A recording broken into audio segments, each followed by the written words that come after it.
Hello प्यारे बच्चों, सभी को मेरी तरफ से हमेशा की तरह जय श्री कृष्ण, राधे राधे। आपको विजयदशमी के पावन पर्व की बहुत बहुत शुभकामनाएं। और आज के दिन हमें कहीं ना कहीं दिल में यह ठान लेना चाहिए कि जिस तरह से विजयदशमी हमें बुराई पर अच्छाई की अच्छाई का संदेश, बुराई पर अच्छाई के जीत का संदेश देता है, उसी तरीके से आज के दिन हमें अपने मन में संकल्प करना चाहिए कि जो भी हमारी जीवन में बुराइयां हैं, चाहे वो कहना चाहिए डिस्ट्रैक्शंस के रूप में है, चाहे वह कहना चाहिए हमारी लेजीनेस के रूप में है, या फिर हमारी लापरवाही के रूप में है, तो उन सब बुराइयों को हम अपने जीवन से निकाल फेंकेंगे। यही आज विजयदशमी के दिन हमें एक संकल्प ले लेना चाहिए। तो आज पिछले टर्न पर यानी कि कल मैंने आपको एक वादा किया था कि आज हम एक रिकॉर्डेड लेक्चर लेंगे जो कि 2 घंटे से कम का ही होगा, और उस वादे को निभाते हुए यह रहा वह लेक्चर। तो आज के इस लेक्चर में जो हम पढ़ने वाले हैं वह है न्यूटन लेबिनीज फॉर्मूला और क्वेश्चन प्रैक्टिस। न्यूटन लेबिनीज फॉर्मूला का बहुत सारा आइडिया आपको एओडी में ऑलरेडी बता दिया गया है। आज बेसिकली उसका थोड़ा बहुत प्रूफ भी बता देंगे कि कैसे आया ये फॉर्मूला। ठीक है, तो जो हमने एओडी में पढ़ा था वही फॉर्मूला है न्यूटन लेबिनीज फॉर्मूला जो आज हम करने वाले हैं। तो जैसा कि हमेशा की तरह परंपरा रही है हमारी, के शुरुआत करते हैं एक छोटे से रीकैप के साथ। So let us begin with a short recap. F of x plus T बराबर f x, f of x plus T बराबर f x, f of x plus T बराबर एफ एक्स। तो इस केस में इस case में 0 से N T F x D x, n integer है, तो बताओ ए क्या होगा, बताओ ए क्या होगा। सर यह हो जाएगा N times integral, N times integral 0 to T, N times integral 0 to T F x D X, ये हो जाएगा। अगले वाला बताओ भाई, एम टी से एन टी, एम टी से एन टी क्या हो जाएगा सर, एम टी से एन टी हो जाएगा एन माइनस एम इंटीग्रल 0 से T F x D X. फिर इसके बाद नेक्स्ट वाला ए से A plus N T, A से A plus N T, sir ये हो जाएगा N times integral 0 to T F x D x.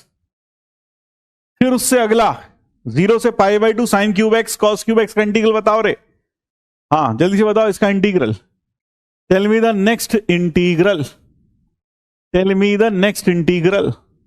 दोस्ती में no thank you no sorry, ओहो ओहो टीचर हूं मैं तेरा। कभी कभी दोस्त बनने की कोशिश करते हैं, दोस्त तो हैं लेकिन टीचर भी तो हैं। 2/3, अगले वाले का 3 पाई बाय, अगले वाले का क्या है 3 पाई बाय कितना, 3 पाई बाय कितना भाई,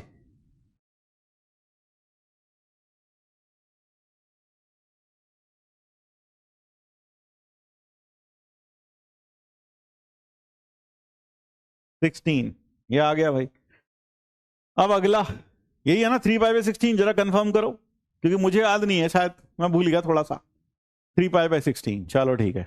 उससे अगला आ जाओ भाई, 0 to pi by 2 L N sine X, sir ये होता है minus pi by 2 L N 2, minus pi by 2 L N 2, इसका पाई बाय 8 एल एन 2। इसका इंटीग्रल बताओ सिक्स्थ वाले का इंटीग्रल बताओ। What is the integral for sixth, what is the integral for sixth, sir integral for sixth क्या होगा, integral for sixth और seventh. 6 का इंटीग्रल सर हो जाएगा, सिक्स का आंसर होगा 0, बिल्कुल सही। A x square plus b x plus a, ऊपर एल एन एक्स, 0 से 2 pi cos x D x, sir ये हो जाएगा, ये कितना था सर, ऐड करेंगे माइनस का पाई कितना आएगा भाई 2 पाई, सर ऐड करेंगे -1 2 पाई, पाई आ गया सर, पाई माइनस का पाई किंग लगाकर ऐड कर देंगे, cos of greatest integer of cos x plus greatest integer of cos of minus x minus of cos x, and that will become -1, -1 का इंटीग्रल 0 से पाई, तो ये हो जाएगा। क्लियर है बात, हाँ सर यह है क्लियर है, चमक गया भाई, जी सर GIF लगा है, yes minus pi is the correct answer. याद है हमने क्लास में किया था 7th का माइनस पाई, हाँ sir, greatest integer of sine x किया था, और आपने इसे दो तरीके से करके बताया था, एक शॉर्ट तरीका और एक लेंदी तरीका। याद आ गया? हाँ, किंग लगा के ऐड कर देंगे। तो कई लोग पूछ रहे ये पाई कैसे आ गया है सर? पता नहीं बेटा। आइए शुरुआत करते हैं आज आगे। रट्टा नहीं मारना है, बस ये देख लेना है sir, the options, the values of L, the options with the values of A and L satisfy the following। G Advanced 2015 में आया। इंटीग्रल 0 से 2 4 पाई ऑफ दिस अपॉन दिस, ये L के बराबर है। अगर A यह है तो L क्या होगा? ये ऊपर हमारे ऑपरेटर ने यहां गलती से 4x लिख दिया, ये क्या होगा? 4 पाई। ये क्या होगा? 4 पाई होगा, ठीक है। तो दिस इज 4 पाई -1, तो this is 4 pi -1 upon this, ऐसे करके है। ये ऑप्शंस हैं। हाँ, तो इस प्रॉब्लम में अगर मैं ऊपर वाले इंटीग्रल को आई न्यूमरेटर कह दूं, आई एन, वो क्या है? 0 से 4 पाई, 0 से 4 पाई e की पावर t, और साथ में sign to the power 6 at, और plus cos to the power 4 at dt। अब जरा ऑप्शंस पर नजर डालो, तो मैं क्या करता हूं, as per options we take a to be natural number. a क्या मान लेते हैं? नेचुरल नंबर मान लेते हैं। क्यों? ऑप्शंस में जो भी हैं, 2 है 4 है, 2 है 4 है, दोनों नेचुरल नंबर हैं, तो हम इसमें 2 4 ले लेते हैं भाई, ठीक है। तो जैसे ही हमने ये लिखा, एक कह रहा सर हो ना हो, अबे 6 पावर है, यहां 4 पावर है, हो ना हो कहीं वो ना हो, सब यहां कुछ नहीं है। तो इस केस में अगर मुझे इंटीग्रल इवैल्यूएट करना है ना, how do we evaluate? Sir by parts कर ले। बाय पार्ट्स करने की हिम्मत है तुझे में? नहीं सर, बाय पार्ट्स करने की तो हिम्मत नहीं है। तो एक काम करो, 0 से 4 पाई है, 0 से पाई e की power t sine 6 at cos की पावर 4 at। मैं इस इंटीग्रल को स्प्लिट कर लेता हूं, 0 से पाई, फिर अगले वाला क्या लिखूं? इंटीग्रल 0 से नहीं, पाई से 2 पाई, पाई से 2 पाई e की पावर t, और फिर sign to the power 6 at plus cos to the power 4 at और dt, ठीक है ना, ऐसे लिख दिया। फिर अगला इंटीग्रल क्या लिखेंगे सर? अगला इंटीग्रल लिखेंगे इंटीग्रल पाई 2 पाई से 3 पाई। स्प्लिट क्यों किया सर? हमारे दिमाग में कैसे आएगा? हाँ बेटा, स्प्लिट इसलिए किया कि 0 से 4 पाई है, 0 से 4 पाई में तो क्या करेंगे हम? असल में इसका आइडिया हमें आ रहा है हमारे प्रूफ से, जो हमने प्रूफ पढ़ा था, ठीक है, जो हमने प्रूफ पढ़ा था, अगर आपको याद हो, वह प्रूफ हमने पढ़ा था 0 से 4 पाई, 0 से एनटी वाला जो प्रूफ पढ़ा था। अब यह उन बच्चों के मुंह पर जोरदार तमाचा है जो कहते प्रूफ से कुछ नहीं होता, आईटी में प्रूफ तो पूछा नहीं जाता, तो पता नहीं सर क्यों बताते हैं प्रूफ। तो भाई ये उनके मुंह पर एक तमाचा है कि देख लो इस प्रॉब्लम में प्रूफ का यूज हो रहा है। कैसे हो रहा है? देखो, ये स्प्लिट कर दिया हमने, e की power t sine to the power 6 at plus cos of at to the power 4 और साथ में dt। हमने इसे 4 इंटीग्रल में स्प्लिट कर दिया,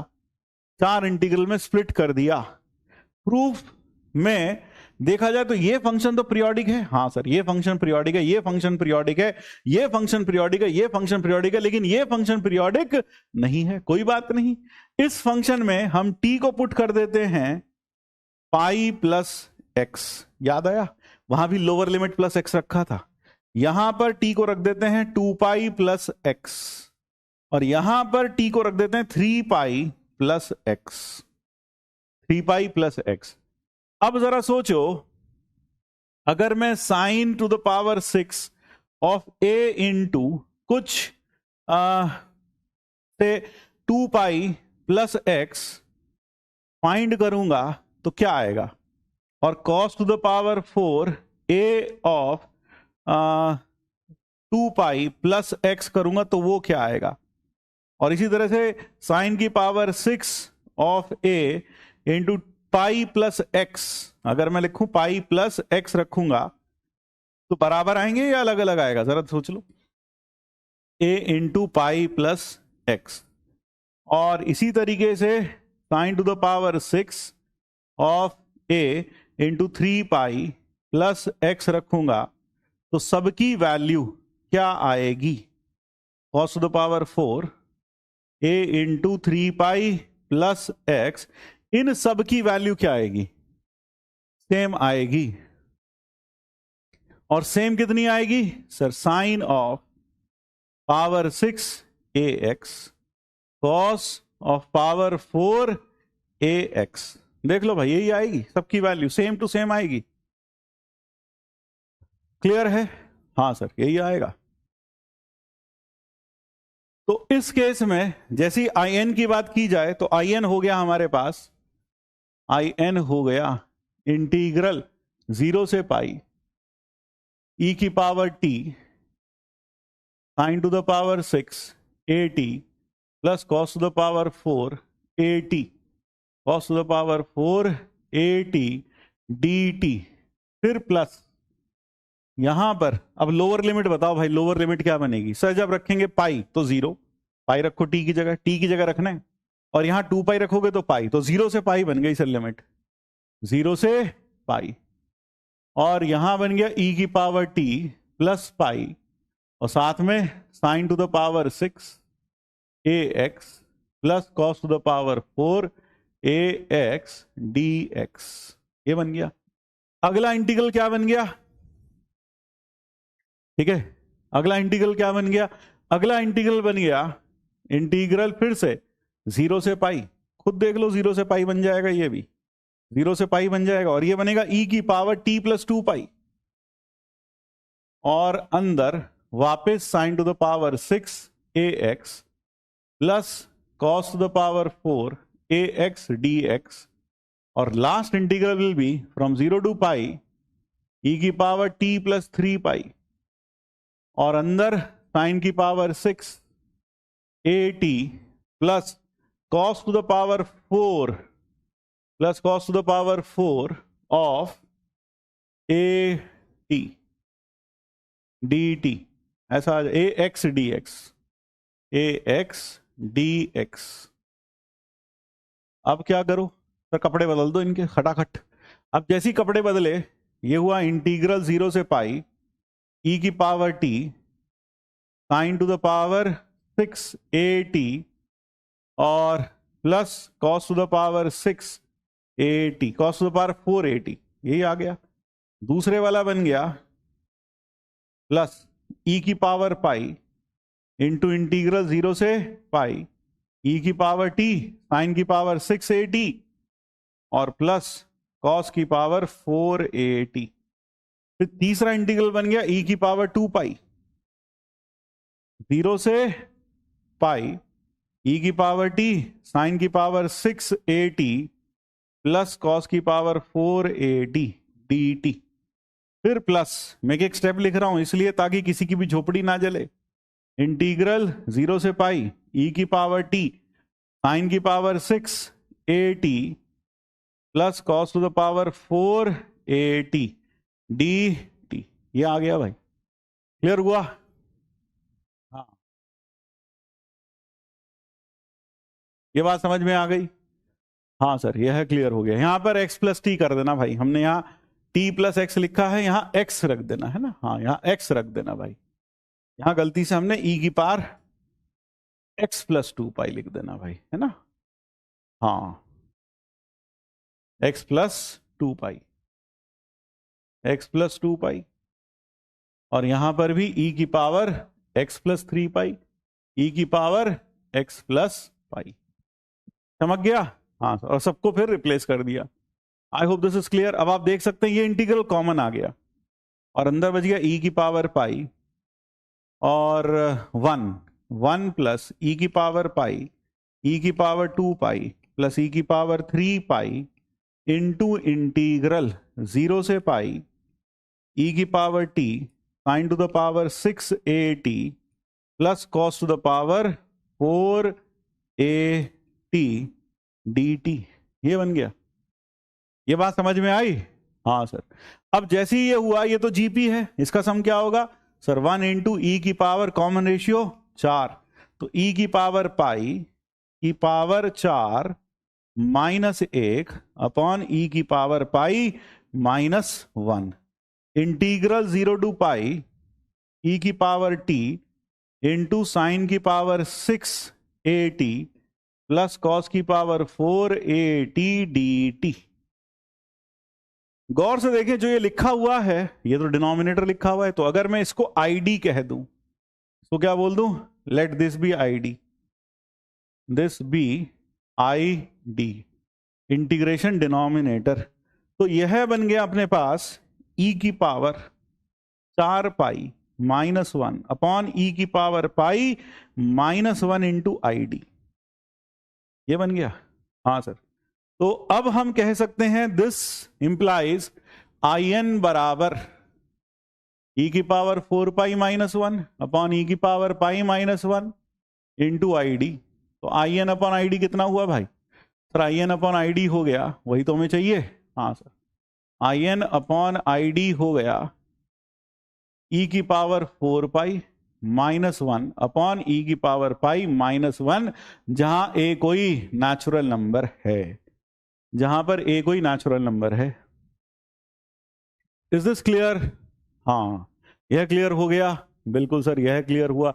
अब जैसे ही ये लिखा तो आंसर देखो क्या आ गया सर? आंसर आ गया आगरा। सर बॉम्बे गलत हो गया, कैलकाटा, कैलकाटा सही हुआ क्या? ई की पावर 4 पाई माइनस 1, हाँ सर कैलकाटा सही हो गया। तो आंसर आ गया आगरा एंड कैलकाटा, आगला, आगरा एंड कैलकाटा। बात क्लियर हो गई भाई? हाँ सर, समझ में आ गया। गजब, मतलब यहां प्रूफ का भी यूज हो गया, ये तो मजा आ गया देख के सर। अब जरा ये देखो बेटा, Newton Leibniz formula. Newton Leibniz formula क्या है? इसमें हम इंटीग्रेशन को डिफरेंशिएट करना सीखते हैं विदाउट इवैल्यूएटिंग द इंटीग्रेशन। जैसे मान लीजिए आपके पास इंटीग्रल हो टी स्क्वायर डी टी, और यह हो मान लो एक्स स्क्वायर से एक्स क्यूब, और आपको कहा जाए भाई इसका आंसर एफ एक्स आएगा। हाँ सर। और आपसे कहा जाए find D F by D X, find D F by D X, ये बोला जाए आपको। तो एक तरीका तो क्या है, सबसे पहले मान लो लल्लू ने क्या किया, लल्लू ने इसको इंटीग्रेट किया। इंटीग्रेट किया तो क्या आया सर? ये आ गया टी क्यूब बाय 3, और फिर इसमें लोअर लिमिट और फिर अपर लिमिट, एक्स स्क्वायर से x cube.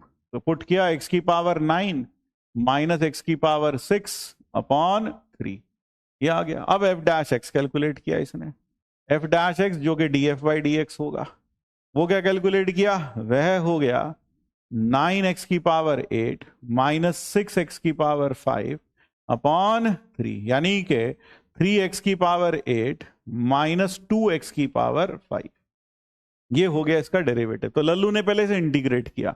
Newton Leibniz formula कहता है कि भाई तुम इसको डायरेक्ट डिफरेंशिएट कर सकते हो विदाउट इंटीग्रेटिंग, इसे बिना इंटीग्रेट किए ही आप डिफरेंशिएट कर सकते हो।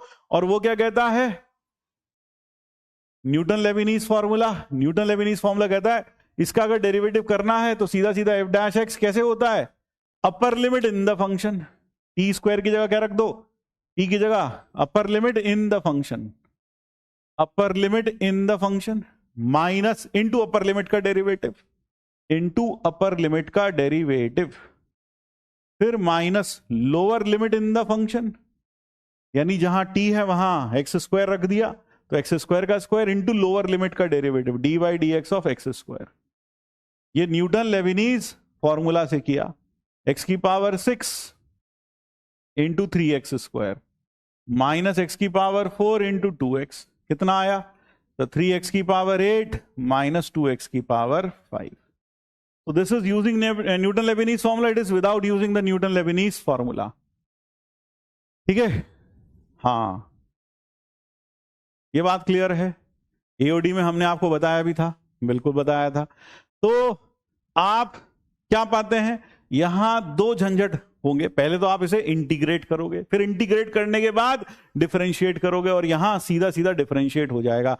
सो this is using Newton Leibniz formula. It makes the derivative of finding derivative of a function, definite integration का डेरिवेटिव जो हम फाइंड करते हैं वो हम यहां पर इजीली फाइंड कर सकते हैं। किससे? न्यूटन लेबनीज फॉर्मूला से। न्यूटन लेबनीज फॉर्मूला से हम इसे इजीली फाइंड आउट कर सकते हैं। ठीक है, अब यह आता कैसे है? मान लीजिए मेरे पास एक फंक्शन है एफ टी डी टी, और यह है फ्रॉम, जैसे मैं यहां पर ले लेता हूं, यहां जो मैं नोटेशन ले रहा हूं g x to H x, ये ले लेता हूं g x to H x, ji x to H x, मुझे इसका डेरिवेटिव करना है। ठीक है, इसको मैं कुछ कैपिटल जी एक्स कह देता हूं, मुझे इसी को डेरिवेटिव करना है। तो ध्यान रखें, where g and h, ji x comma h x are derivable functions. ये कैसे फंक्शंस हैं? Derivable functions. While f t is a continuous function, is a continuous function. तो ये कंटिन्यूअस फंक्शन है, हमें फाइंड करना है, हमें क्या फाइंड करना है? हमें इसका डेरिवेटिव फाइंड करना है। Let integral f T D t be equal to capital F t plus सी। तो by F T O C, fundamental theorem of calculus, हम कह सकते हैं जी एक्स। तो आपको यहां से समझ में आना चाहिए कि एफ डैश ऑफ टी बराबर होगा जी एफ टी के, स्मॉल एफ टी के, है ना? हाँ, यही होगा। तो जी एक्स कैसे मिलेगा? सर पहले इसका इंटीग्रल करेंगे कैपिटल एफ ऑफ टी, और इसमें जी एक्स से एच एक्स रख देंगे। तो क्या आ जाएगा? Capital F of H X minus capital F of ji X, ये आ जाएगा। ये जी एक्स आ गया। अब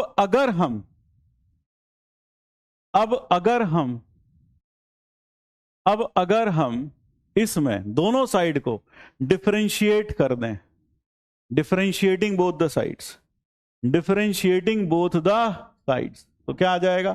फिर ये आ जाएगा F dash of H X into H dash X minus F dash of ji X into ji dash X. यही आएगा डेरिवेटिव, करके देख लो। हाँ सर, चेन रूल लगा, सबसे पहले इसका डेरिवेटिव हुआ F dash of H x, फिर अंदर वाले का हुआ इंटू एच एक्स। ठीक है, हाँ, इंटू एच एक्स। क्लियर है बात? बिल्कुल। भाई ये प्रीतम पटेल की बातों पे ध्यान मत दो, ये रॉन्ग बेटा अपने आप का बता रहा है कि ये धरती पे है, ये रॉन्ग है। हाँ बेटा, गलत तो है बेटा, तू है यहां पर, तू इतनी देर से स्पैम कर रहा है, मैं बर्दाश्त करे जा रहा हूं, बर्दाश्त करे जा रहा हूं, लेकिन बर्दाश्त की एक हद होती है बेटा, है ना पटेल साहब? ठीक, तो यहां पर हम इसे डिफरेंशिएट कर रहे हैं, तो जी डैश एक्स ये आएगा। वाई डिफरेंशिएट, एक कह रहा वाई डिफरेंशिएट, भाई हमें इसी का तो डेरिवेटिव करना सीखना है, इसी का तो डेरिवेटिव करना सीखना न्यूटन लेबनीज फॉर्मूला में। ठीक है, हाँ, न्यूटन लेबनीज फॉर्मूला में इसी का तो डिफरेंशिएट करना सीखना है। ठीक है, बिल्कुल, न्यूटन लेबनीज फॉर्मूला में इसी को तो डिफरेंशिएट करना सीखना है। हाँ, और आरजे सर को थैंक्स बोल देना, उन्होंने बताया मुझे वीडियो में कि कैसे हम किसी को ब्लॉक कर सकते हैं चैट में से, एंड थैंक यू कि उन्होंने बताया, ये गाइड किया। ये आ गया फिलहाल। चलिए, तो इस केस में हाँ, सिस्टम चैट में जाकर कर सकते हैं ब्लॉक। ये आ गया। अब बताओ मुझे F dash of H X क्या होगा? सर ये होगा F of H X into H dash of X minus F of ji X into ji dash of X. ये आ गया भाई, बिल्कुल।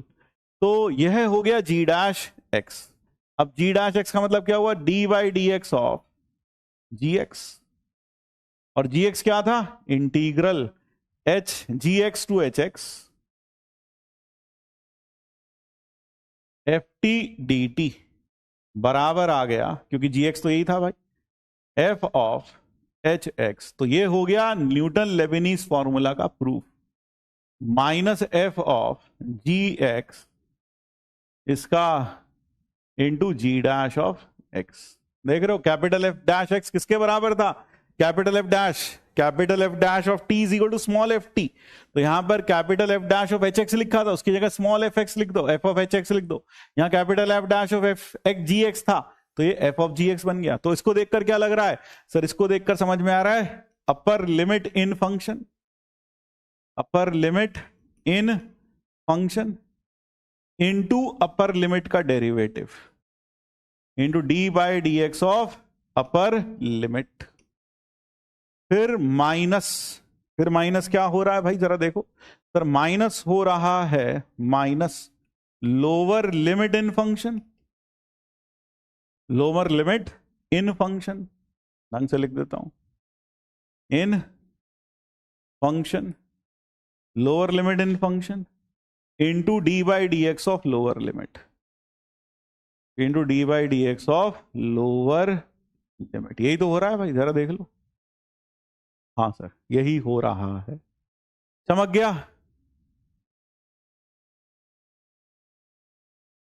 यस सर, यह क्लियर हो गया, यह क्लियर हो गया।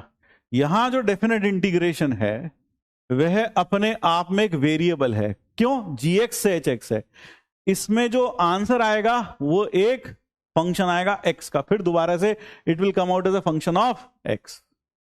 ठीक है, हाँ।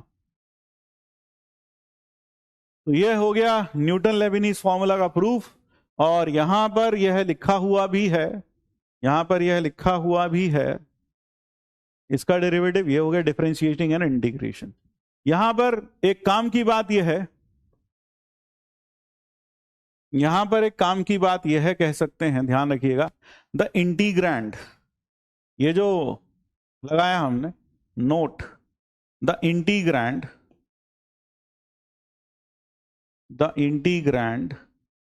should not contain a function of x, a function of x। Integrand में फंक्शन ऑफ एक्स नहीं होना चाहिए। यहां न्यूटन लेविनिस फॉर्मूला लगाने के लिए आप एक चीज नोट करें, जो लिखा हुआ है वो लिखा हुआ है एफ टी डी टी, वहां पर पूरा का पूरा वो फंक्शन टी का फंक्शन है, एक्स का फंक्शन नहीं है। तो यानी कि जो इंटीग्रैंड है उसमें एक्स का फंक्शन नहीं होना चाहिए। सर अगर फंक्शन हो तो क्या करेंगे? अभी हम वो भी देख लेंगे क्या करेंगे। अगर फंक्शन होगा तो हम फिर, मान लो यहां लिखा होता एक्स इंटू दिस, तो हम एक्स को बाहर ले आते और फिर प्रोडक्ट रूल लगा के डिफरेंशिएट कर देते। तो हम इसे प्रोडक्ट रूल लगाकर डिफरेंशिएट कर देते। इंटीग्रैंड क्या होता है भैया? जिसका इंटीग्रेशन किया जाता है उसे इंटीग्रैंड कहते हैं, उसे हम इंटीग्रैंड कहते हैं। ठीक है, हाँ सर, उसे हम इंटीग्रैंड कह देते हैं। आई hope this is clear. What hx not differentiable for some values of x? नहीं बेटा, वहां क्वेश्चन जो दिया होगा उसमें hx डिफरेंशिएबल ही होगा। ठीक है, हाँ। आगे सर a22 कहां से आया? पांडे पूछ रहे हैं। पता नहीं बेटा पांडे जी, इस पर काफी रिसर्च चल रही है कि कहां से आया, हमें नहीं पता बेटा, इनको भी नहीं पता। पता है भाई तुमको? ना सर हमें भी नहीं पता। वैसे क्लास में इतनी बार बता चुके, साइन के एक लूप का एरिया 2 स्क्वायर यूनिट होता है, 2 स्क्वायर यूनिट होता है, कॉस के लूप का एरिया भी 2 स्क्वायर यूनिट होता है। ठीक है, समझ गया? हाँ। क्या न्यूटन लेविनिस फॉर्मूला हर जगह वैलिड है? हाँ बेटा हर जगह वैलिड है, अगर उसकी कंडीशन सेटिस्फाइड है तो। एफ टी कंटिन्यूअस हो और लोअर लिमिट और अपर लिमिट दोनों डेरिवेबल फंक्शंस हो तो हर जगह लगाया जा सकता है, जब भी डेरिवेटिव का इंटीग्रेशन करना चाहिए।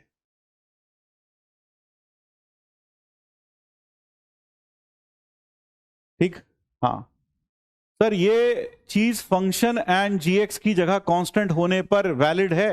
हाँ तब भी वैलिड है क्योंकि वो फंक्शन ऑफ एक्स है, डेरिवेबल फंक्शंस ऑफ एक्स है। तो अगर यहां कांस्टेंट भी होगा तब भी डेरिवेबल होगा, वह तब भी आराम से डेरिवेबल होगा। ठीक है, बीइंग अलोन बेस्ट पार्ट।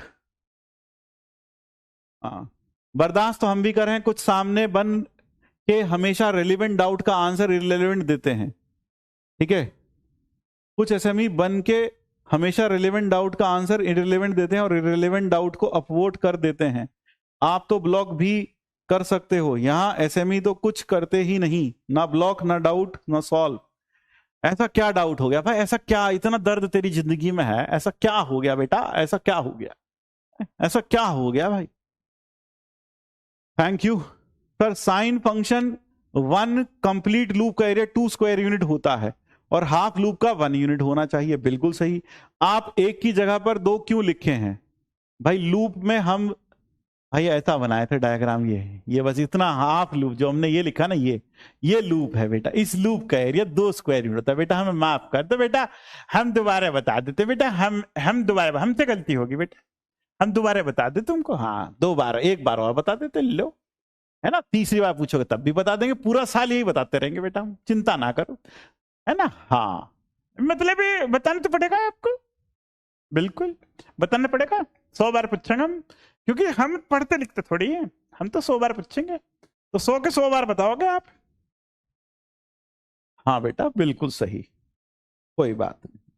अब जरा यहां देख लो बेटा, हम यही भी बताए थे बेटा, अगर मान लो कॉस है, कॉस के भी एक लूप का एरिया पूरा 2 स्क्वायर यूनिट होता है बेटा। ऐसा लिखवाए भी हैं, है ना। हाँ, और यह भी 2 स्क्वायर यूनिट होता है बेटा। लो ये भी लिख दिया बच्चा, मिला। हाँ ओले मिला बाबू, लो बाबू ये लिख दिया बाबू। अब कल को फिर पूछ लेना बाबू, कल फिर बता देंगे। खाली हैं हम सब, बच्चे भी खाली हैं, है ना बाबू, सब लोग खाली हैं बेटा। इनको थोड़ा ना जेई वेई करना है ना। बाकी सबका पूरा सबका समय बर्बाद करो, 100 बार पूछो एक ही चीज, क्या जाता है। और फिर यहां कुछ भी लिख दो, क्योंकि इंडिपेंडेंट हो तुम तो कुछ भी लिखने के लिए। सर थर्ड लाइन में मॉड कॉस एक्स नेगेटिव में क्यों खुला? क्रिश गॉड पूछ रहे हैं। आईआईटी बना दो सर, हमारे तो आईआईटी बना दो सर, आईआईटी बना दो सर, आईआईटी बना दो। यहां पर कॉस नेगेटिव में क्यों खुला थर्ड लाइन में? कंट्रोल उदय, कंट्रोल, कंट्रोल। बेटा कॉस एक्स जो है ना बेटा, फर्स्ट क्वाड्रेंट में पढ़ा था 11वीं क्लास में, ASTC पढ़े थे बेटा। हाँ सर पढ़े तो थे। तो बेटा सेकंड क्वाड्रेंट में कॉस कैसा होता है बाबू? सर नेगेटिव होता है। तो पाई बाय 2 से पाई के बीच में कैसा होएगा? नेगेटिव होएगा। और जब कॉस मॉड के अंदर है तो मॉड के अंदर नेगेटिव क्वांटिटी बाहर कैसे आएगी मेरे गुगली बुगली? माइनस के साथ आएगी। तो पाई बाय 2 से पाई के बीच में बाहर क्या आएगा? माइनस कॉस एक्स आएगा। क्लियर है भाई? हाँ सर क्लियर हो गया है। बात समझ में आ गई बेटा? मतलब अब आगे से समझ में आ गई।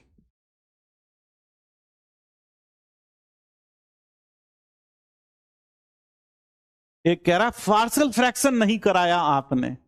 भाई जरा इसको मतलब भाई इसे कोने में ले जाओ भाई। ये कह रहा पार्शियल फ्रैक्शन नहीं कराया आपने। भाई इसका क्या बोलोगे तुम? इसको क्या बोलोगे भाई? ये क्या कह रहा है? पार्शियल फ्रैक्शन नहीं कराया आपने। पार्शियल फ्रैक्शन ना कराया भाई हमने, पार्शियल फ्रैक्शन नहीं कराया हमने, क्या कहोगे भाई? बेटा जब तुम भांग धतूरा खाकर सोए हुए थे ना बेटा, हम पार्शियल फ्रैक्शन करवा दिए थे तब। असल में तुम्हारी नींद अब टूटी है, अचानक तुम्हें अभी पता चला है ना। हाँ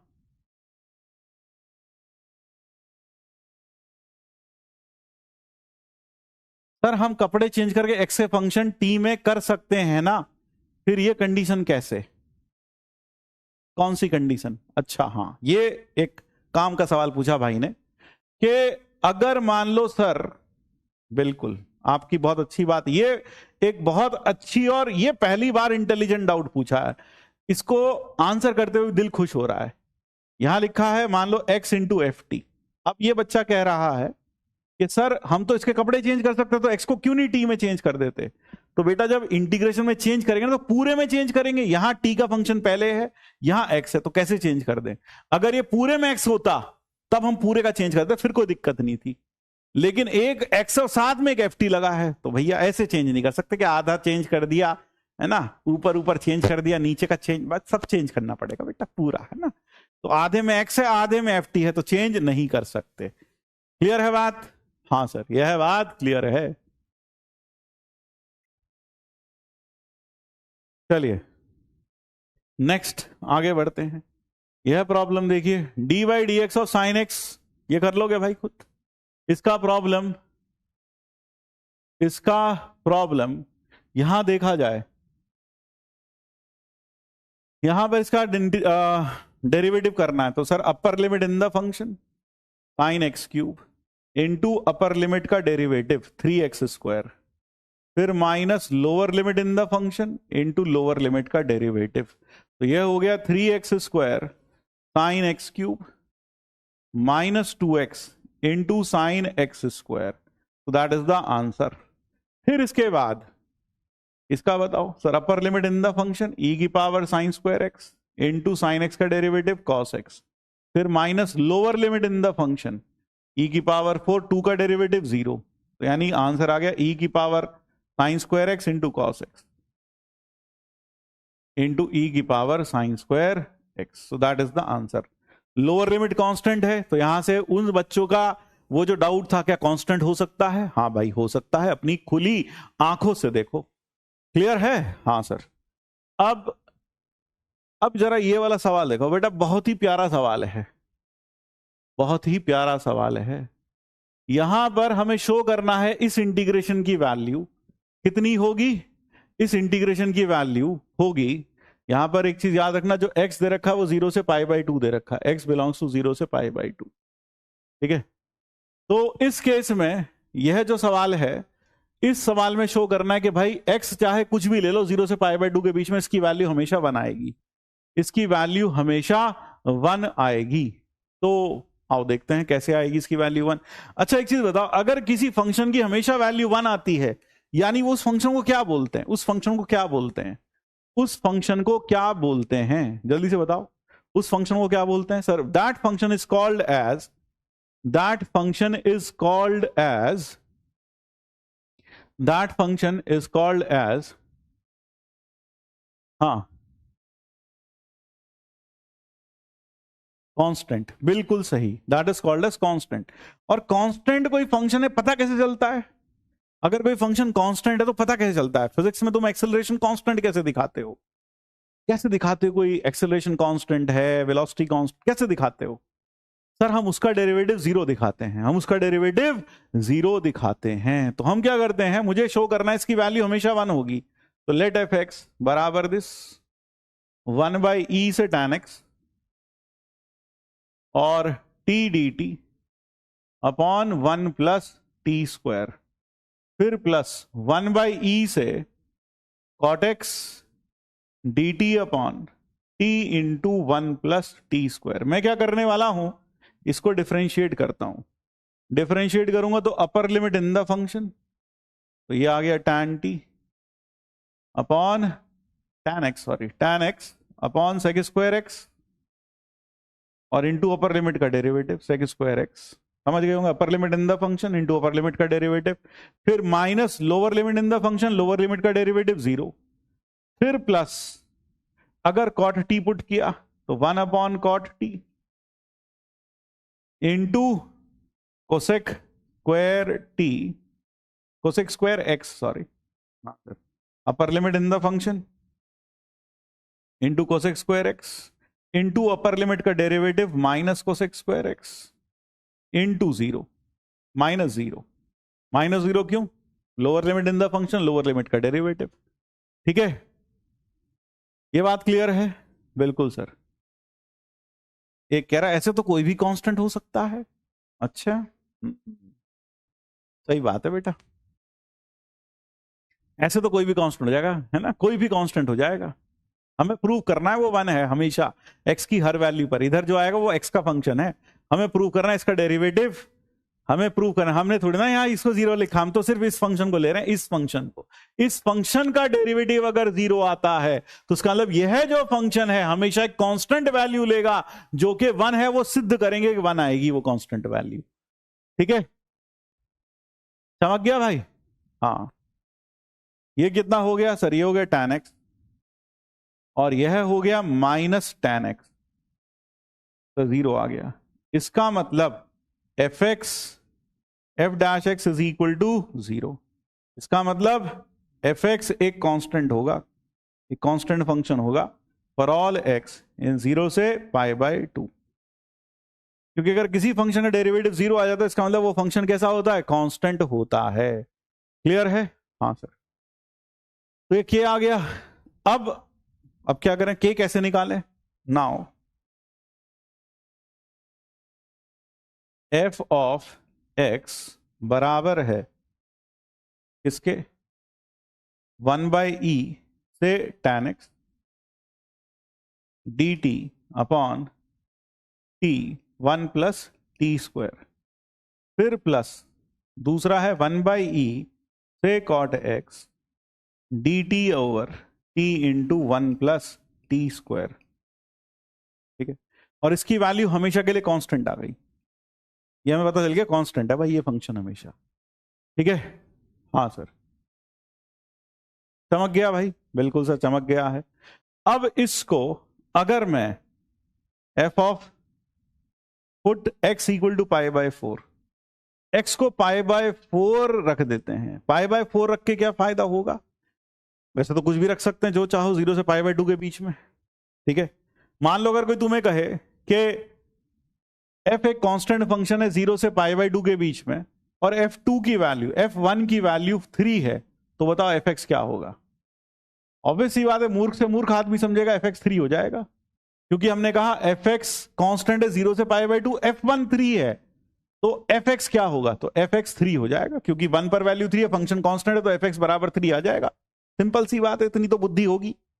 तो यहां पर हमने पाई बाय 4 रखकर क्या फायदा हुआ सर, दोनों की लिमिट्स चेंज हो जाएंगी, सेम हो जाएंगी, वो सेम हो जाएंगी तो ये दोनों ऐड हो जाएंगे, और जब ऐड हो जाएंगे तो यहां से हम कह सकते हैं 1/e से 1 t upon 1 plus T square D T plus 1/e से 1 D T upon T into 1 plus T square. जब ऐड किया तो यह हो गया, ऊपर आ गया टी स्क्वायर प्लस 1 और नीचे आ गया T into T square plus 1 D T. हाँ, ये सब के बराबर चला भाई। ऐड भी कई लोगों को समझ में नहीं आया, ऐड कैसे करते हैं, कई लोगों को तो इसमें भी डाउट होता है भाई। हमारे भी आईटी बना दो सर, आईटी बना दो सर, हमारे भी आईटी बना दो, एलसीएम लेना नहीं आता लेकिन हमें आईटी बना दो सर, आईटी बना दो, हमारे भी आईटी बना दो। पाव भाजी है जो आईटी बना दो तेरा। ये 1 एलसीएम लेंगे तो ये हो गया T square plus 1 upon T into T square plus 1 D T, ये आ गया इज इक्वल टू के, ये गया, ये आ गया 1/t डी टी, 1/e से 1 के, ये हो गया ln t mod t from 1/e से 1 इज इक्वल टू के, के बराबर हो गया ln 1 minus ln 1 upon e, ये हो गया 1 का ln तो 0 माइनस माइनस 1 आ गया के। तो इसका मतलब हो गया fx की वैल्यू हमेशा के लिए 1 है फॉर ऑल x 0 से पाई बाय 4, पाई बाय 2, यही हमें शो करना था। अब यहां पर एक चीज मैं बता दूं, हमने k की वैल्यू कैसे निकाली, हम जो चाहते वो x को रख लेते। कोई कहे सर हम इसे 30 डिग्री नहीं रख सकते, रख सकते हैं। सर हम इसे 60 नहीं रख सकते, रख सकते हैं। लेकिन भाई तू इवैल्यूएट कर लियो इंटीग्रल, है ना, तू इवैल्यूएट कर लियो इंटीग्रल। हमें तो दिख रहा है कि पाई बाय 4 रखने से अगर बुद्धि से काम लिया जाए, कई सोच रहा हूं पाई बाय 4 ही क्यों रखा, 45 ही क्यों रखा, 60 नहीं रख सकते, 30 नहीं रख सकते। अबे रख सकते हैं, जो चाहे रख ले 0 से पाई बाय 2 के बीच में, क्योंकि फंक्शन कांस्टेंट है। फंक्शन कांस्टेंट है तो हर पॉइंट पर जो वैल्यू आएगी वो के की सेम ही आने वाली है। तो हम वो रखना चाहेंगे, बीइंग एन इंसान, बीइंग एन ह्यूमन बीइंग, हम वह वैल्यू रखना चाहेंगे जो आसान पड़े। तो हमें दिख रहा 45 रखते ही दोनों सेम हो जाएंगे, ऐड हो जाएंगे और इंटीग्रल कटकर 1/t हो जाएगा। कोई कहा है नहीं हम तो मजदूर बनेंगे, हम तो 60 रखें, 60 रख ले भाई, और तब इसे सॉल्व कर लियो, तब भी आंसर सेम ही आएगा, तब भी आंसर सेम ही आएगा। क्लियर हो गया। अब 2-4 चोमू ऐसे भी होंगे जो कहेंगे हम इसे डायरेक्ट इंटीग्रेट नहीं कर सकते। भाई डायरेक्ट कर ले इंटीग्रेट, तब भी हो जाएगा, है ना, तब भी हो जाएगा। इसको डायरेक्ट इंटीग्रेट कर ले, इसको भी इंटीग्रेट कर ले और फिर प्रूव कर दे, तो वैसे भी हो जाएगा। मैथ है, no steric hindrance, no back bonding, है ना, no lone pair effect, it will still be the same. बात समझ में आ गई भाई, यह बात क्लियर हो गई, यह बात क्लियर हो गई।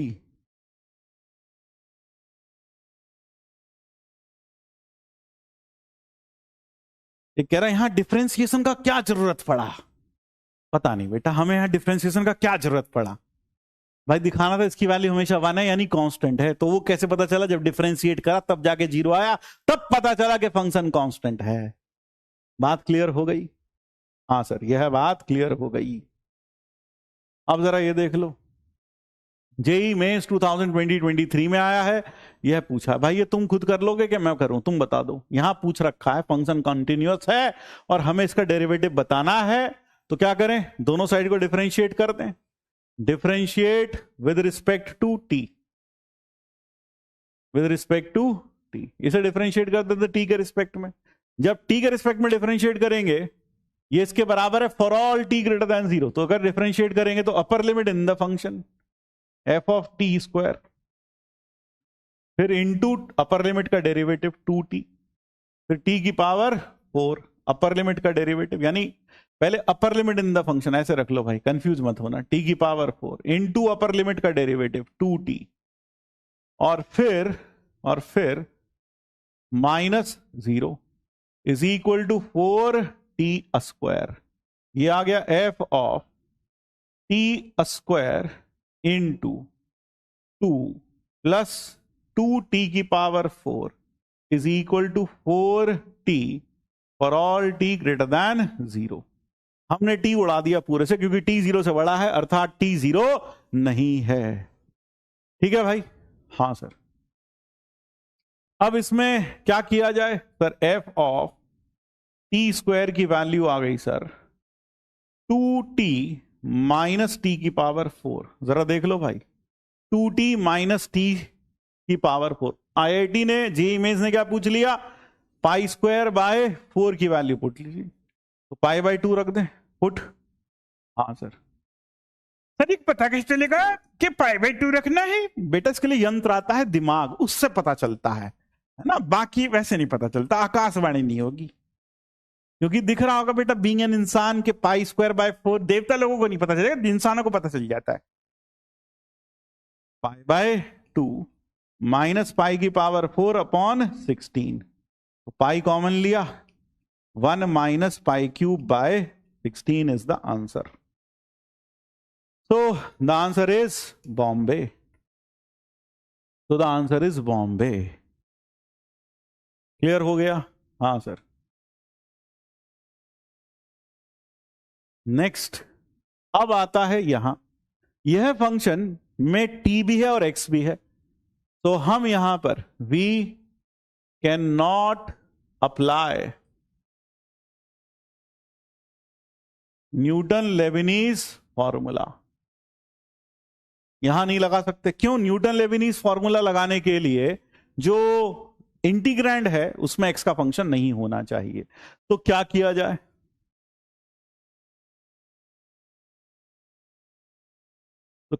जाए? सर यह होगा dy dx of integral x से x square t cos t dt, फिर माइनस इंटीग्रल x से x square t cos t, x cos t। हमने दो इंटीग्रल में ब्रेक कर दिया, x cos t dt, ये कर दिया भाई। Now this is dy dx of x से लेकर x स्क्वायर x cos नहीं t cos t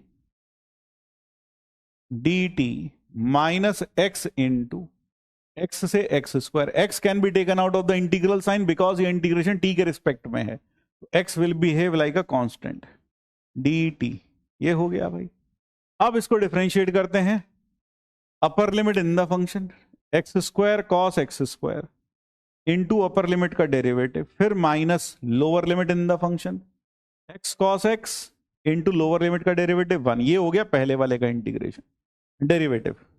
अब दूसरे का, इसमें लगेगा प्रोडक्ट रूल, x का डेरिवेटिव 1 इंटू ये एज इट इज, हाँ सर, x से लेकर x square cos t dt, फिर प्लस अगला सर ये x एज इट इज, इसका derivative dy dx of integral x से x square cos t dt इसका डेरिवेटिव करना पड़ेगा सर। बिल्कुल सर। तो ये हो गया 2x cube cos of x square minus x cos x और माइनस इंटीग्रल, अब चाहो तो ये तो इंटीग्रेट हो गया सर, इसका इंटीग्रल होता है साइन टी, और कहां से कहां तक, एक्स से एक्स स्क्वायर डीएक्स, है ना, प्लस इसका डेरिवेटिव बोलो भाई, तो इसका डेरिवेटिव होगा cos x square into 2x minus cos x into 1। ये आ गया, ये बात क्लियर है? हाँ सर, यह क्लियर हो गया। अब जैसे ही हमने ये लिखा तो यहां dt लिख देना भाई, नहीं तो दो चारों के तो हाय राम, वहां तो dt था, हाय राम वहां dt था, बहन वहां dt था, सर ने dx लिख दिया, बहन dt था बहन वहां पे। 2x cube cos of x square और यहां पर माइनस एक्स कॉस एक्स, फिर ये हो जाएगा sine x square, sine x square minus sine x, फिर plus 2x cube square cos x square minus x cos x. तो ये आ गया आपके पास इसका derivative. So that is the derivative of this function. अगर आप देखेंगे तो मेरे ख्याल से ये टर्म और ये टर्म कैंसिल आउट हो जाएगी, जरा देखना ये टर्म कैंसिल आउट हो रही है क्या? हाँ सर, ये टर्म कैंसिल आउट हो रही है, और अपने पास आ गया 2x cube cos x square, फिर plus 2x square cos x square, फिर माइनस का हो गया plus sine x minus sine x square. So that is the derivative, final derivative. ये आ गया फाइनल डेरिवेटिव। ये बात समझ में आ गई? यह बात क्लियर हुई? देख लो भाई एक बार। हाँ, पहली टर्म भी कैंसिल हो गई क्या? कौन सी पहली टर्म कैंसिल हो गई, जरा बताओ भाई। पहली टर्म कैसे कैंसिल हो गई? पहली टर्म में वहां 2x क्यूब है, वहां 2x स्क्वायर है, क्या ये टर्म भी कैंसिल आउट हो रही है क्या? देख लो, क्या यह टर्म भी कैंसिल आउट हो रही है क्या?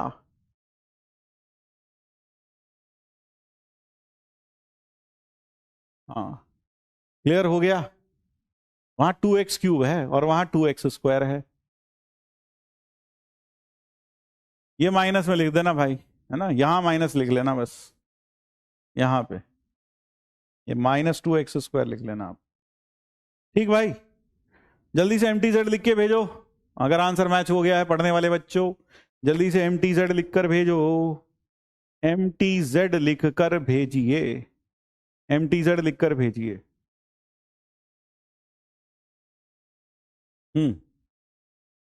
MTZ लिख कर भेजिए जल्दी से। चलो भाई, मैच हो गया है बच्चों का आंसर हमारे साथ। Yes, maximum people have matched their answers और नॉट। चलो ठीक है, चलिए अब आगे बढ़ें। I hope this is clear, I hope this is clear to all. Yes और नो? हाँ सर, क्लियर हो गया है, दिस इज क्लियर। यस और नो, दिस इज क्लियर और नॉट? चलो ठीक है, अब आगे बढ़ते हैं अगले प्रॉब्लम की तरफ। Let us move to the next problem. अगले प्रॉब्लम की तरफ बढ़ते हैं। तो मुझे उम्मीद है यहां तक तो क्लियर हो ही गया होगा आपको। हाँ सर, अब अगले प्रॉब्लम की तरफ। Let us move to the next one. अगला प्रॉब्लम, हमने इंटीग्रेशन वगैरह ये सब तो कर लिया है, ठीक है। हाँ, अब नेक्स्ट प्रॉब्लम, यहां आ जाओ भाई। यहां पर नेक्स्ट प्रॉब्लम है integration x square plus T square D T. Sir इसको कैसे डिफरेंशिएट करें भाई? इसमें तो हम एक्स स्क्वायर को अलग भी नहीं कर सकते, वहां प्रोडक्ट रूल तो लगा दिया, यहां पर आप एक्स स्क्वायर को बाहर नहीं निकाल सकते, यहां पर आप एक्स स्क्वायर को बाहर नहीं निकाल सकते। तो क्या किया जाए? आप इस केस में, ये तो डायरेक्ट इंटीग्रेशन हो जाएगा। हाँ sir, D by D x, इसको एक्स से एक्स स्क्वायर, इसको इंटीग्रेट कर लो। यानी कहने का मतलब है यहां एक्स का फंक्शन आ गया तो न्यूटन लेबनीज तो लग नहीं सकता, तो इसका इंटीग्रेशन क्या होगा सर, इसका इंटीग्रेशन होगा tan inverse t by X और बाहर 1 बाय एक्स, और इसमें x जाएगा x से लेकर x स्क्वायर, ये लिमिट होगी। तो D by D x of कितना आया भाई सर, ये आया 1 upon x square, 1 upon x square रखोगे tan inverse x square, x बच गया, minus 1 upon x into tan inverse 1 pi by 4, यही आया भाई देखो। अब इसे डिफरेंशिएट कर लो, डिफरेंशिएट करोगे यहां लगेगा क्वोशंट रूल, या फिर आप चाहो तो प्रोडक्ट रूल भी लगा सकते हो, minus 1 upon x square into tan inverse of x, फिर plus 1 upon x into 1 upon 1 plus x square, फिर plus pi by 4 upon x square, ये हो गया आंसर। तो यानी कहने का मतलब है न्यूटन फॉर्मूला नहीं लगा सकते और ये अलग भी नहीं कर सकते प्रोडक्ट में, जैसे पिछले वाले में किया था, तो सीधा सीधा ऐसी प्रॉब्लम डिफरेंशिएट कर दो। अब जो अगला सवाल है सेकंड वाला, ये है यहां पर यह है y है, this is y equal to, ये क्या है, y is equal to if d2y by D X square is equal to d2y by D X square is equal to ky, ये y के बराबर लिखा होना चाहिए, मेरे ख्याल से यहां मिसप्रिंट है थोड़ा सा। क्लियर है बात? हाँ सर यह है बात, क्लियर है, चमक गई बात? जी सर यह वाली बात तो चमक गई है। Is this clear to all? Clear. x is equal to, यहां x इज इक्वल टू था भाई, ये यहां पर x इज इक्वल टू लिखा है, क्लियर हो गया? बिल्कुल। अब अगला, क्या रॉन्ग हो गया? हाँ क्या एलन वाला फॉर्मूला?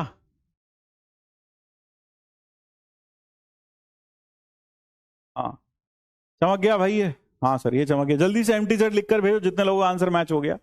अब जरा ये देखो यहां पर x बराबर दिस दे रखा है, हमें d2y by D X square बताना है, तो ये दूसरा क्वेश्चन है। अब this is the next problem, इसका उससे कोई लेना देना नहीं है भाई। तो dx बाय dy निकाल लें, dx बाय dy, तो y के रिस्पेक्ट में करा तो upper limit in the function 1 upon root of 1 plus 4y square, और dy y का y के रिस्पेक्ट में 1, तो dx बाय dy यह आ गया, ठीक है।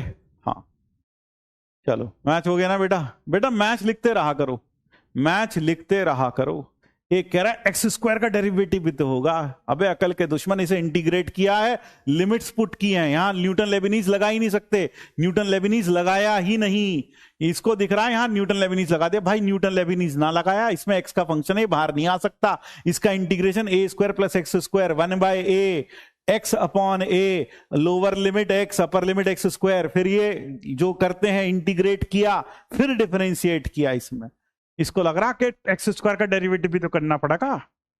ओहो, यहां से D Y by D X कितना हो गया sir, D Y by D X हो गया under root of 1 plus 4y square, ये हो गया। हमें d2y by D X square निकालना है, तो differentiate with respect to x, अगर x के रिस्पेक्ट में डिफरेंशिएट करेंगे तो ये हो गया d2y by D X square 1 upon 2 into root of 1 plus 4y square into 8y dy by D X, 8y dy by D X, यही आएगा भाई। हाँ सर यही आएगा। अब जैसे ही आया तो कितना आ गया भाई, जैसे ही आया तो कितना आया सर, ये आ गया, this derivative comes out to be, this derivative comes out to be dy by D X, d2y by D X square is equal to 1 upon root of 1 plus 4y square into 4y into, अब dy by D X की value कितनी है, dy by D X की value 1 plus 4y square, ये किसकी value रख दी हमने, dy बाई डी एक्स की वैल्यू यहां रख दी, यहां रखकर ये यहां आ गया, और यह टर्म अब आप देख सकते हैं ये टर्म और यह टर्म कैंसिल आउट हो गया, so these two terms cancel out, आपके पास आ गया 4y, दिस इंप्लाइज k बराबर 4। k की वैल्यू 4 आ गई. सो k comes out to be 4. Find the value of k. k is 4. Clear है? हाँ सर. फिर यह है सवाल, यहां पर ये x है, ये y है, dy by dx निकालना है. आपने यह पढ़ा था, आपने यह पढ़ा था, क्या पढ़ा था? आपने यह पढ़ा था कि जो डेरिवेटिव होगा, जो डेरिवेटिव होगा y का विद रिस्पेक्ट टू x, ये y है, ये x है, तो ये डेरिवेटिव कैसे मिलेगा sir? dy by dx. y भी t का फंक्शन है, इसको इंटीग्रेट करके t का, और ये भी t का. पैरामेट्रिक डिफरेंशिएशन, ऊपर वाले का डेरिवेटिव ऊपर, नीचे वाले का डेरिवेटिव नीचे. हाँ सर, ये आ गया भाई. इसका डेरिवेटिव बोलो, dy by dt. Sir dy by dt होगा 0, क्योंकि 1 का derivative 1 in this function into 1 का डेरिवेटिव, फिर माइनस टी स्क्वायर का square into ln t square into lower limit का डेरिवेटिव. ये हमने इसका डेरिवेटिव कर लिया. देख लो भाई, ठीक है. पैरामेट्रिक डिफरेंशिएशन कर रहे हैं. ये टीएच दे दें, ये TAH दे दें. हाँ sir, this is TAH 1A. ये आप घर में खुद करना, ठीक है. ये यहां पर try this at home. Next problem है, ये है, देखो यहां इस प्रॉब्लम में हमें ये लिमिट फाइंड आउट करनी है. यहां इस प्रॉब्लम में हमें यह लिमिट फाइंड आउट करनी है. Limit extending to 0, limit extending to 0. ये देखो, ये कौन सा फॉर्म है सर? ये है 0/0 फॉर्म है. X square into cos of T square D T. अगर आप कहो तो हम इसे ऐसे लिख दें. कैसे लिख दें? लिमिट एक्सटेंडिंग टू 0, 0/0 फॉर्म है वैसे तो. अगर मैं इसे लिख दूं x square into x upon sine x, ऐसे लिख दूं. हाँ सर. अब मुझे पता है इसकी लिमिट तो 1 हो जाएगी, और इसकी लिमिट कैसे निकालें? क्योंकि हमें पता है पंच परमेश्वर से कि आंसर होगा इसकी लिमिट इनटू इसकी लिमिट, प्रोवाइडेड इसकी लिमिट एग्जिस्ट करती हो. तो इसकी लिमिट कैसे निकालें? इसमें लॉपिटल लगा देते हैं, इसमें लॉपिटल लगा देते हैं. और यह कौन सी फॉर्म हो रही है? 0/0, क्योंकि x इंटू साइन एक्स से भी कर सकता था, ऐसा नहीं है कि उससे नहीं कर सकता था. आंसर सेम आएगा. No lone pair effect, no steering hindrance, no back bonding. लेकिन इससे थोड़ा आसान पड़ेगा. बीइंग अ ह्यूमन बीइंग हम कोशिश करते हैं लाइफ आसान बने, मुश्किल बनाने की बजाय. ठीक है. तो अब यह तो हमें 1 दे देगा. इसकी लिमिट इवैल्यूएट कर लेते हैं. कैसे करें? Limit extending to 0. ये कौन सी फॉर्म है? ये वाला सवाल, ये वाला पार्ट. ये है फॉर्म 0/0. 0/0 कैसे, वो भी देख लो. जब 0 रखोगे नीचे 0, ये लिमिट बनेगी 0 से 0.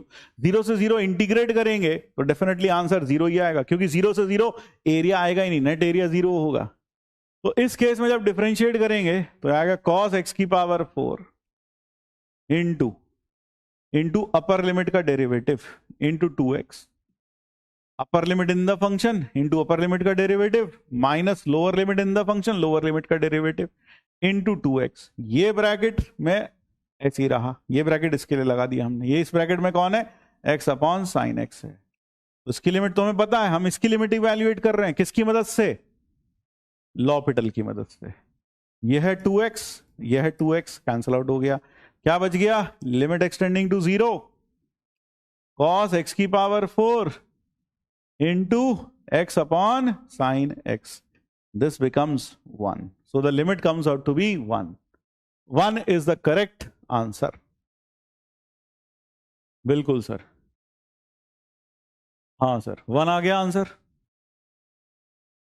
अब जरा ये देखो, इस इंटीग्रल में ये लिमिट हमें इवैल्यूएट करनी है.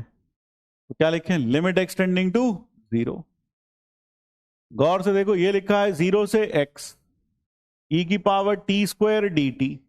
x तो बाहर आ जाएगा. हाँ सर. और यहां 1 माइनस e की पावर x स्क्वायर. तो पहले आप जितना सिंप्लीफाई कर लें उतना आसान है, क्योंकि लॉपिटल में डिफरेंशिएट करना थोड़ा मुश्किल पड़ जाता कई बार, ऊपर और नीचे थोड़े कॉम्प्लेक्स फंक्शन हो. तो यह कर लोगे, th दे दें. ये कर लोगे. इसको कैसे करोगे? ये मैं कर देता हूं यार, एक दे दूंगा अभी आगे. लिमिट एक्सटेंडिंग टू 0, ये हो गया इंटीग्रल 0 टू x e की power t square D T. और यहां पर इस x को इसके नीचे दे दो.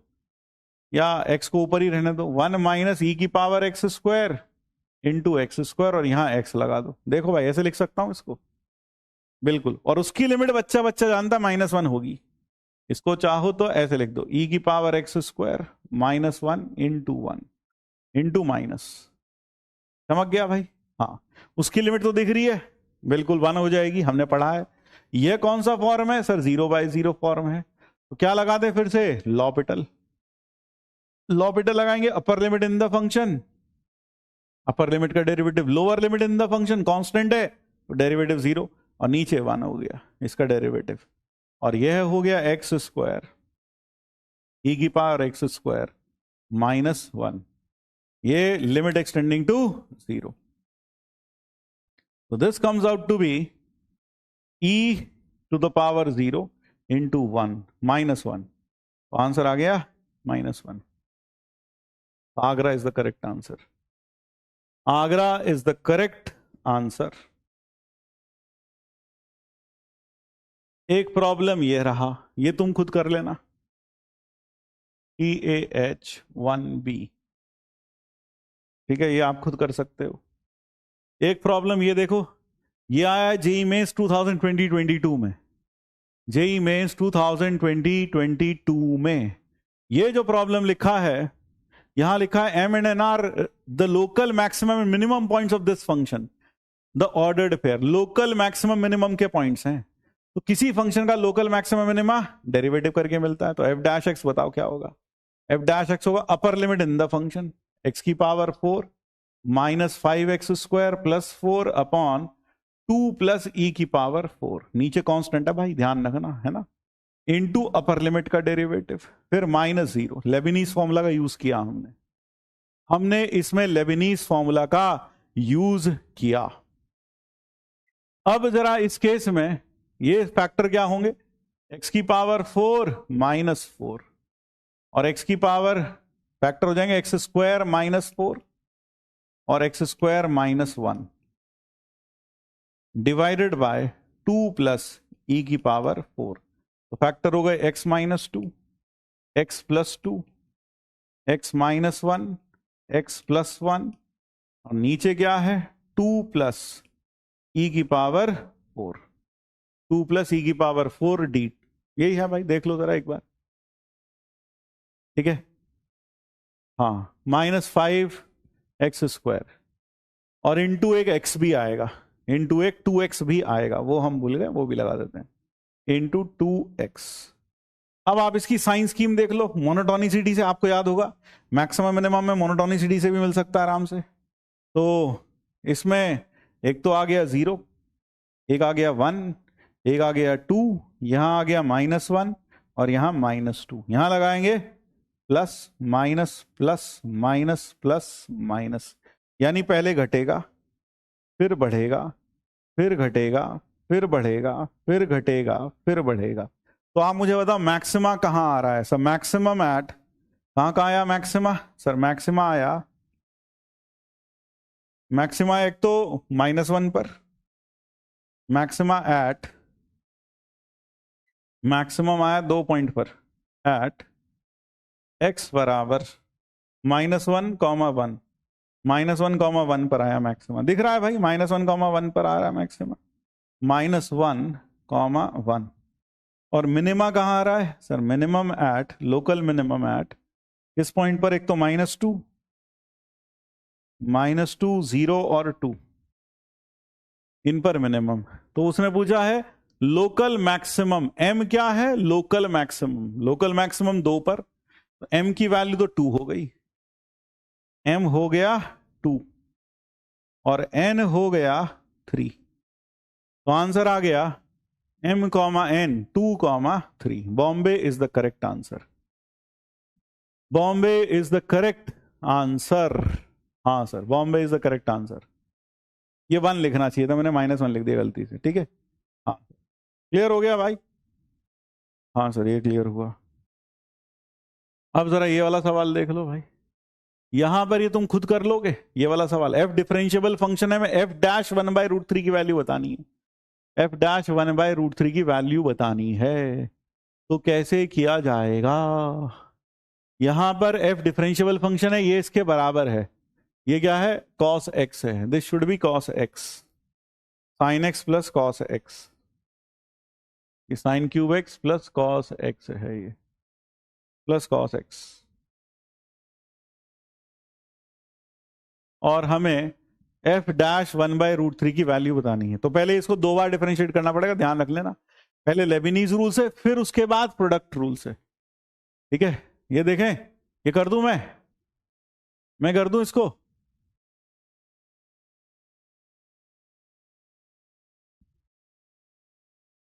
टीएच दे दें भाई, थोड़ा मुश्किल पड़ेगा, ध्यान रखना, डिफरेंशिएट कर दें बोथ साइड्स, अगर मैं डिफरेंशिएट कर दूं both sides, differentiate both sides,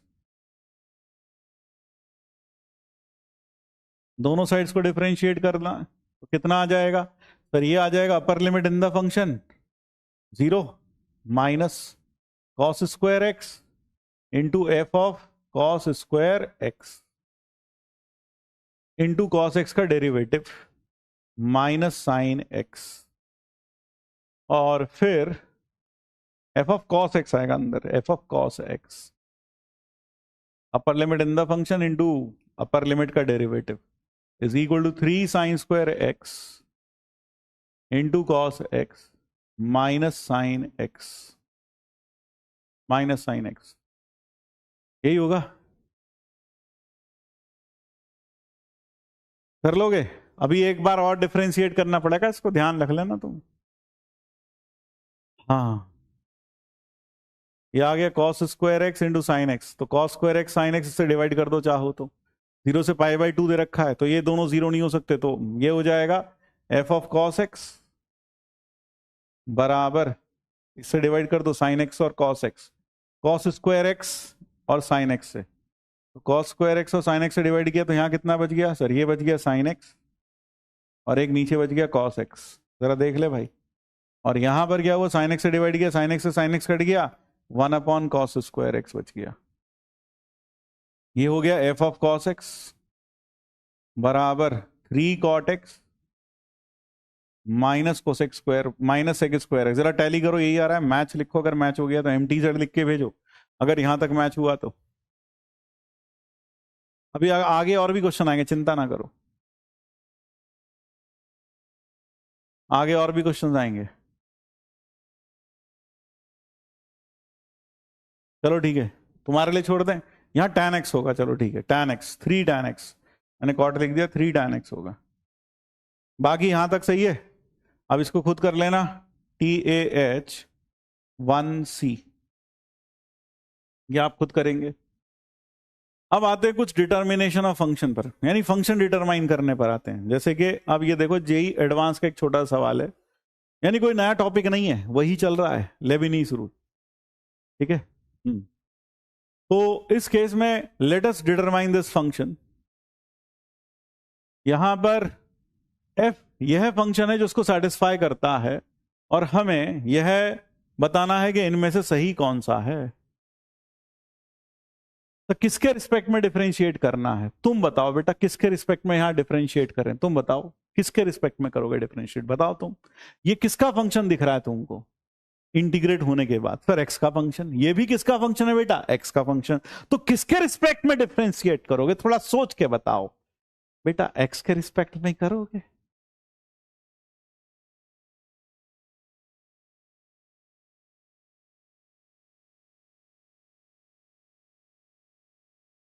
sir differentiation और इंटीग्रेशन तो अपोजिट होते हैं ना, तो इंटीग्रेशन करने पर, डिफरेंशिएट करने पर तो सेम वैल्यू बाहर आनी चाहिए भैया, वो इनडेफिनेट इंटीग्रेशन था, ये डेफिनेट इंटीग्रेशन है, इसमें लिमिट लगी है।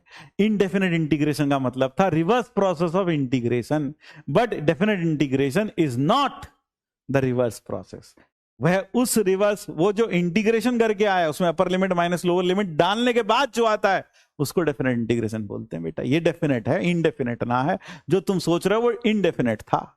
पाई से 2 पाई साइन एक्स कैसे आया, पाई से 2 पाई साइन एक्स कैसे आया, ओहो बेटा, यहां जब हमने मैक्स का ग्राफ बनाया था बेटा, थोड़ा आराम से देखना बेटा, यहां ये और फिर यह बनाया था बेटा, ये वाला ग्राफ किसका था बेटा? ये साइन एक्स का ग्राफ था। तो बेटा पाई से 2 पाई कौन सा होएगा सर? साइन एक्स होएगा, है ना? साइन एक्स का ग्राफ था, ठीक है।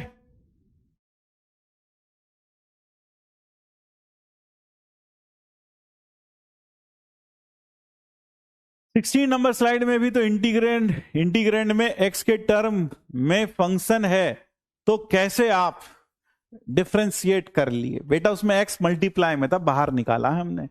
और जो तुम कह रहे हो ना 16 स्लाइड में बेटा, उसमें हमने tan इनवर्स इंटीग्रेट किया है उसको। इसको लग रहा है वहां इंटीग्रेट किया बेटा हमने उसे। क्या किया बच्चे? इंटीग्रेट किया है ना? हाँ, क्या किया बेटा? इंटीग्रेट किया है वहां पर हमने। चलो बिल्कुल, हाफ लूप का एरिया 1। हाफ लूप से मतलब है भाई, इतनी बार तो बता दिया, अब क्या बताएं। यह लूप है भाई, इसको मैं लूप कह रहा हूं। इस लूप का एरिया 2 स्क्वायर यूनिट होता है, तो आधे का एरिया 1 हो जाएगा, इसका एरिया 1 हो जाएगा। इतने पार्ट का, कितने पार्ट का? इतने पार्ट का एरिया 1 हो जाएगा, इतने वाले, बस इतना, आधे लूप का, 0 से π/2 तक का।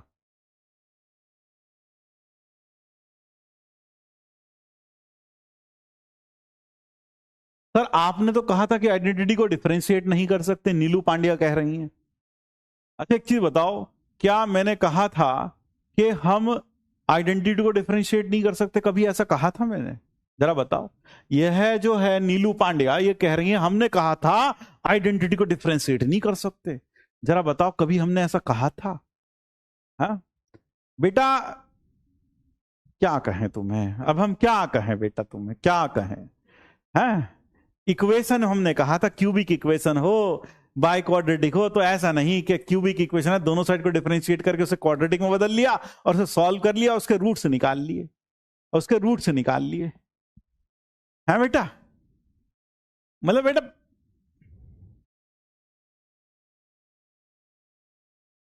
रिलेशन फंक्शन का वेटेज थोड़ा कम, तो क्या मैं रिलेशन फंक्शन छोड़ सकता हूं? हाँ, मैथ्स का वेटेज भी बेटा 300 में से 100 ही मार्क्स है बस, तो मैथ्स भी छोड़ सकते हो ऐसे, तो मैथ्स भी छोड़ सकते हो तुम चाहो तो, पूरा मैथ्स छोड़ दो, कोई दिक्कत वाली बात थोड़ी है। फिजिक्स केमिस्ट्री स्ट्रॉन्ग कर लो। Can not be integrated, but sir e की power x square can not be integrated. कोई बात नहीं, फिर can not be integrated, but still we can find out its approximate value, है ना? We can still find out its approximate value. लेकिन आपने ऊपर बालों को डिफरेंशिएट ही नहीं किया है स्लाइड नंबर 16 में।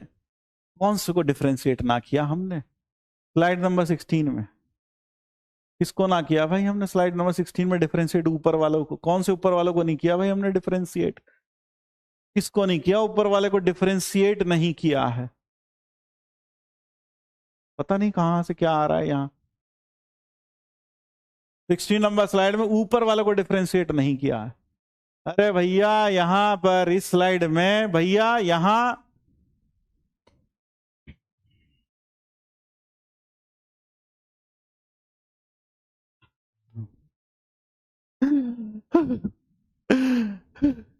इतने इंटेलिजेंट लोग यहां पर रहते हैं, इतने इंटेलिजेंट लोग रहते हैं। अब इसका इंटीग्रेशन क्या है? ए स्क्वायर प्लस एक्स स्क्वायर अगर जैसा हो तो यहां x square plus T square है, तो इसका इंटीग्रल होगा 1/a। एक्स काम करेगा ए का, इंटीग्रेट कर दिया 1/x tan inverse t by X, X से एक्स स्क्वायर इंटीग्रेट किया है, हमारा आईआईटी बना दो, हमें भी आईआईटी बॉम्बे चाहिए हमको, और उसमें भी कंप्यूटर साइंस मिले तो बहुत बढ़िया, और पैकेज हमको 4 करोड़ से कम नहीं चाहिए है, पैकेज हमको 4 करोड़ चाहिए, 4 करोड़। बैंगन जैसी शकल, कद्दू जैसी अकल, और कुछ भी सोच लेता, कुछ भी। अब जरा यहां आ जाओ भाई। अब इस प्रॉब्लम को एक बच्चा कह रहा अच्छा है मैं अंधा हूं।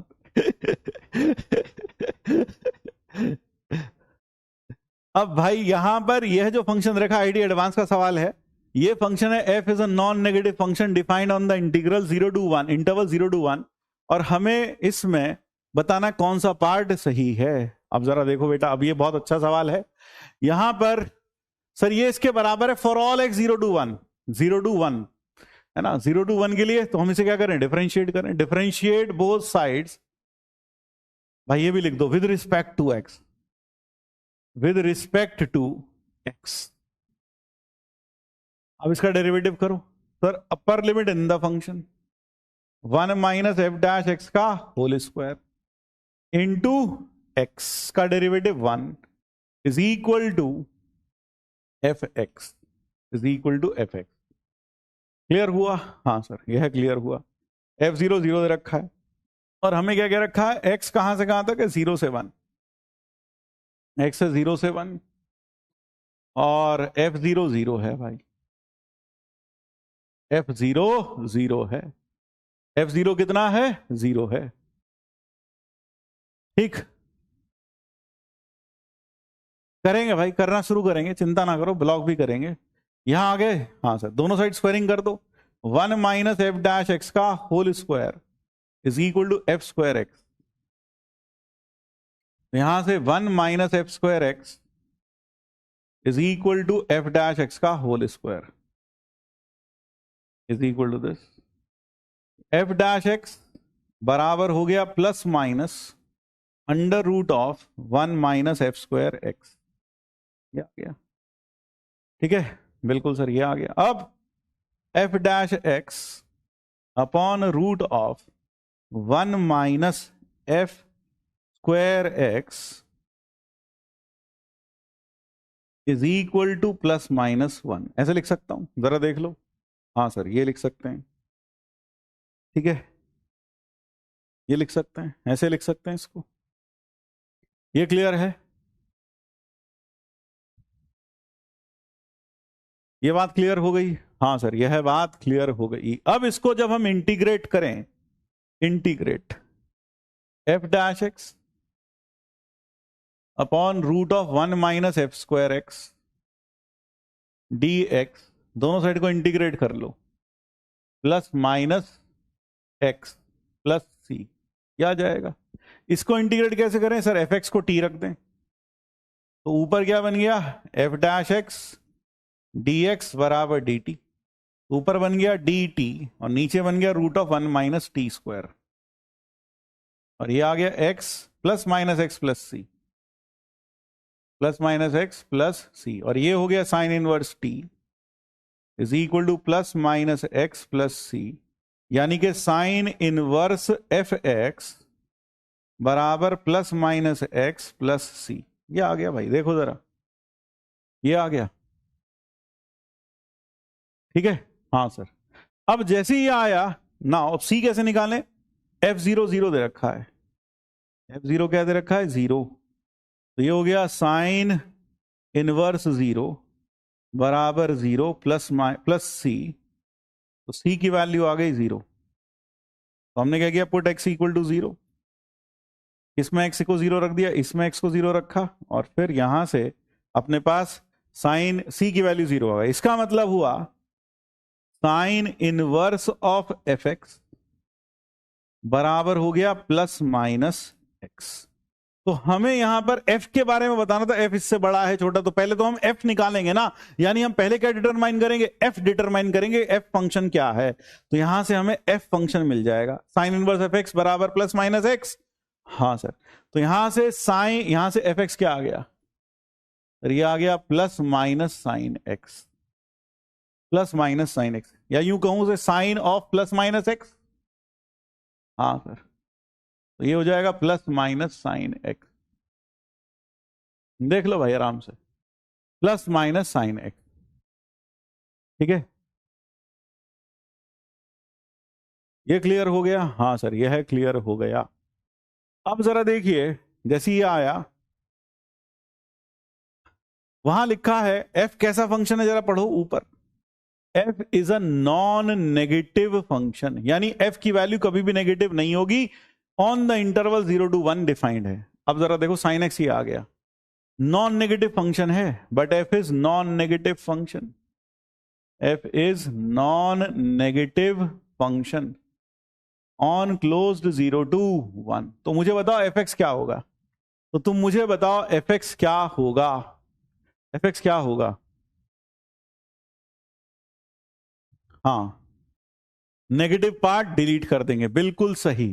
तो fx बराबर हो गया बेटा साइन एक्स, fx बराबर हो गया साइन एक्स। अब देख आईआईटी कैसे चीजों का इस्तेमाल करता है, देख यहां से उसने लेबिनीज रूल का इस्तेमाल करवा लिया हमसे, यहां से हमने क्या किया, दोनों साइड को डिफरेंशिएट किया। सर पता कैसे चलेगा डिफरेंशिएट करना, जब भी लिमिट वेरिएबल आ जाए मैक्सिमम केसेस में you will try to differentiate and determine the function. आपको दिख रहा है यहां लिमिट ऑफ इंटीग्रेशन जो है, लोअर लिमिट और अपर लिमिट में कोई एक लिमिट एक्स का फंक्शन है, तो मान के चलिए वहां न्यूटन लेबिनीज फॉर्मूला लगेगा, है ना, मैक्सिमम केसेस में। अब ये फिर से वही वाली बात नहीं है भाई कि भाई अगर किसी जगह नहीं लगा, 99% केसेस में लग जाएगा, 1% में नहीं लगा किसी सवाल में, तो ये नहीं कि मसाल लेके निकल पड़ो कि चलो सर की झोपड़ी जला के आते हैं, ठीक है भाई। हाँ, तो 99% केसेस में ऐसा हो जाएगा। अब जैसे ये साइन एक्स आया, आपको पता है इन विसिनिटी ऑफ 0, अगर मैं साइन एक्स की बात करूं, हमने लिमिट में बहुत गहरी तरीके से पढ़ा था कि साइन एक्स 0 से आगे कौन बड़ा होता है, 0 से आगे। अगर मैं बात करूं 0 से आगे, ये लाइन क्या है, y इक्वल टू एक्स, और यह है साइन एक्स का ग्राफ, ठीक है। हाँ सर, ये साइन एक्स का ग्राफ है, y is equal to sine x. तो x ग्रेटर देन 0 में, for x greater than 0, x greater than 0 पर, अगर मैं x 0 से बड़े पर बात करूं, x बड़ा है कि साइन x बड़ा है, sir x is greater than sine x। x किससे बड़ा है, साइन x से बड़ा है। याद आया कुछ, याद आया, क्या तुम्हें याद है। हाँ सर याद है, हमने, याद है सर, ये x था, ये आपने, ये y था, तो ये भी पूरी हाइट x हो जाएगी यहां से यहां तक, ये तो y हो जाएगी, और यह वाली जो हाइट होगी, कौन सी हाइट, यह वाली जो हाइट होगी ये साइन x होगी, और यह वाली हाइट जो आपने बनाई है ये x हो जाएगी, क्योंकि y बराबर x है, वह वाली पूरी हाइट तो x हो जाएगी, और यह वाली जो ग्रीन वाली हाइट है यह है साइन x हो जाएगी। तो x बड़ा है साइन x से, तो f ऑफ हाफ जो कि होगा साइन हाफ, वह छोटा होगा हाफ से। f ऑफ 1/3 जो कि होगा साइन 1/3, यह भी छोटा होगा 1/3 से, 1/3 से। वहां पर f ऑफ हाफ, हाफ से बड़ा, गलत है। Calcutta is the correct answer, Calcutta is the correct answer. Clear हुआ, बात क्लियर हो गई। तो देख रहे हो कैसे ट्रिग्नोमेट्री का भी यूज करवा लिया इसने। अब जरा एक और देखो, यह सवाल आया जेईई एडवांस में 2010 में, जेईई एडवांस में 2010 में। Let us do this also. इस प्रॉब्लम में f is a real valued function defined on -1 to 1 such that this is equal to this, और dt बाहर है भाई, ऑपरेटर को माफ कर देना बेटा, बच्चा समझ के माफ कर देना, सर कर दिया माफ, बच्चा समझ के, बेटा गलती होगी, गलती से उसने मतलब dt को भी अंदर दे दिया उसके, कोई बात नहीं, बच्चा समझ के माफ कर देना, ठीक है। हाँ सर, तो यहां जो प्रॉब्लम है, यहां जो प्रॉब्लम है वहां सर मतलब एक से एक लेवल के सवाल कराते हो सर, मतलब एडवांस के सवाल तो मतलब गजब सर, मजा आ गया भाई। ये देख लो, f एक रियल वैल्यूड फंक्शन है defined on the interval -1 to 1, और उसका जो इनवर्स है वो f इनवर्स है, तो f इनवर्स का डैश बताना है 2 पर। बताओ यह है जो क्वेश्चन है, किन दो चैप्टर को मिला के बना, जल्दी से बताओ, जल्दी से बताओ, किन दो चैप्टर्स को मिला के बना है सर, डेफिनेट इंटीग्रेशन, और दूसरा कौन सा, दूसरा कौन सा, हाँ बोलो भाई बोलो, दूसरा कौन सा, तो दूसरा होगा फंक्शन और MoD. Very good, MoD, method of differentiation, क्योंकि वहां हमने इनवर्स का डेरिवेटिव सीखा था, वहां हमने इनवर्स का डेरिवेटिव सीखा था। तो जरा देखो यहां पर ये फंक्शन दे रखा है ये, और यहां लिमिट वेरिएबल, और हमारे सर ने बताया था जब 99% ऊपर लिमिट वेरिएबल हो तो समझ जाओ लेबिनीज रूल लगेगा। तो e की पावर -x fx बराबर 2 plus integral 0 to x root of T की पावर 4 प्लस 1 dt।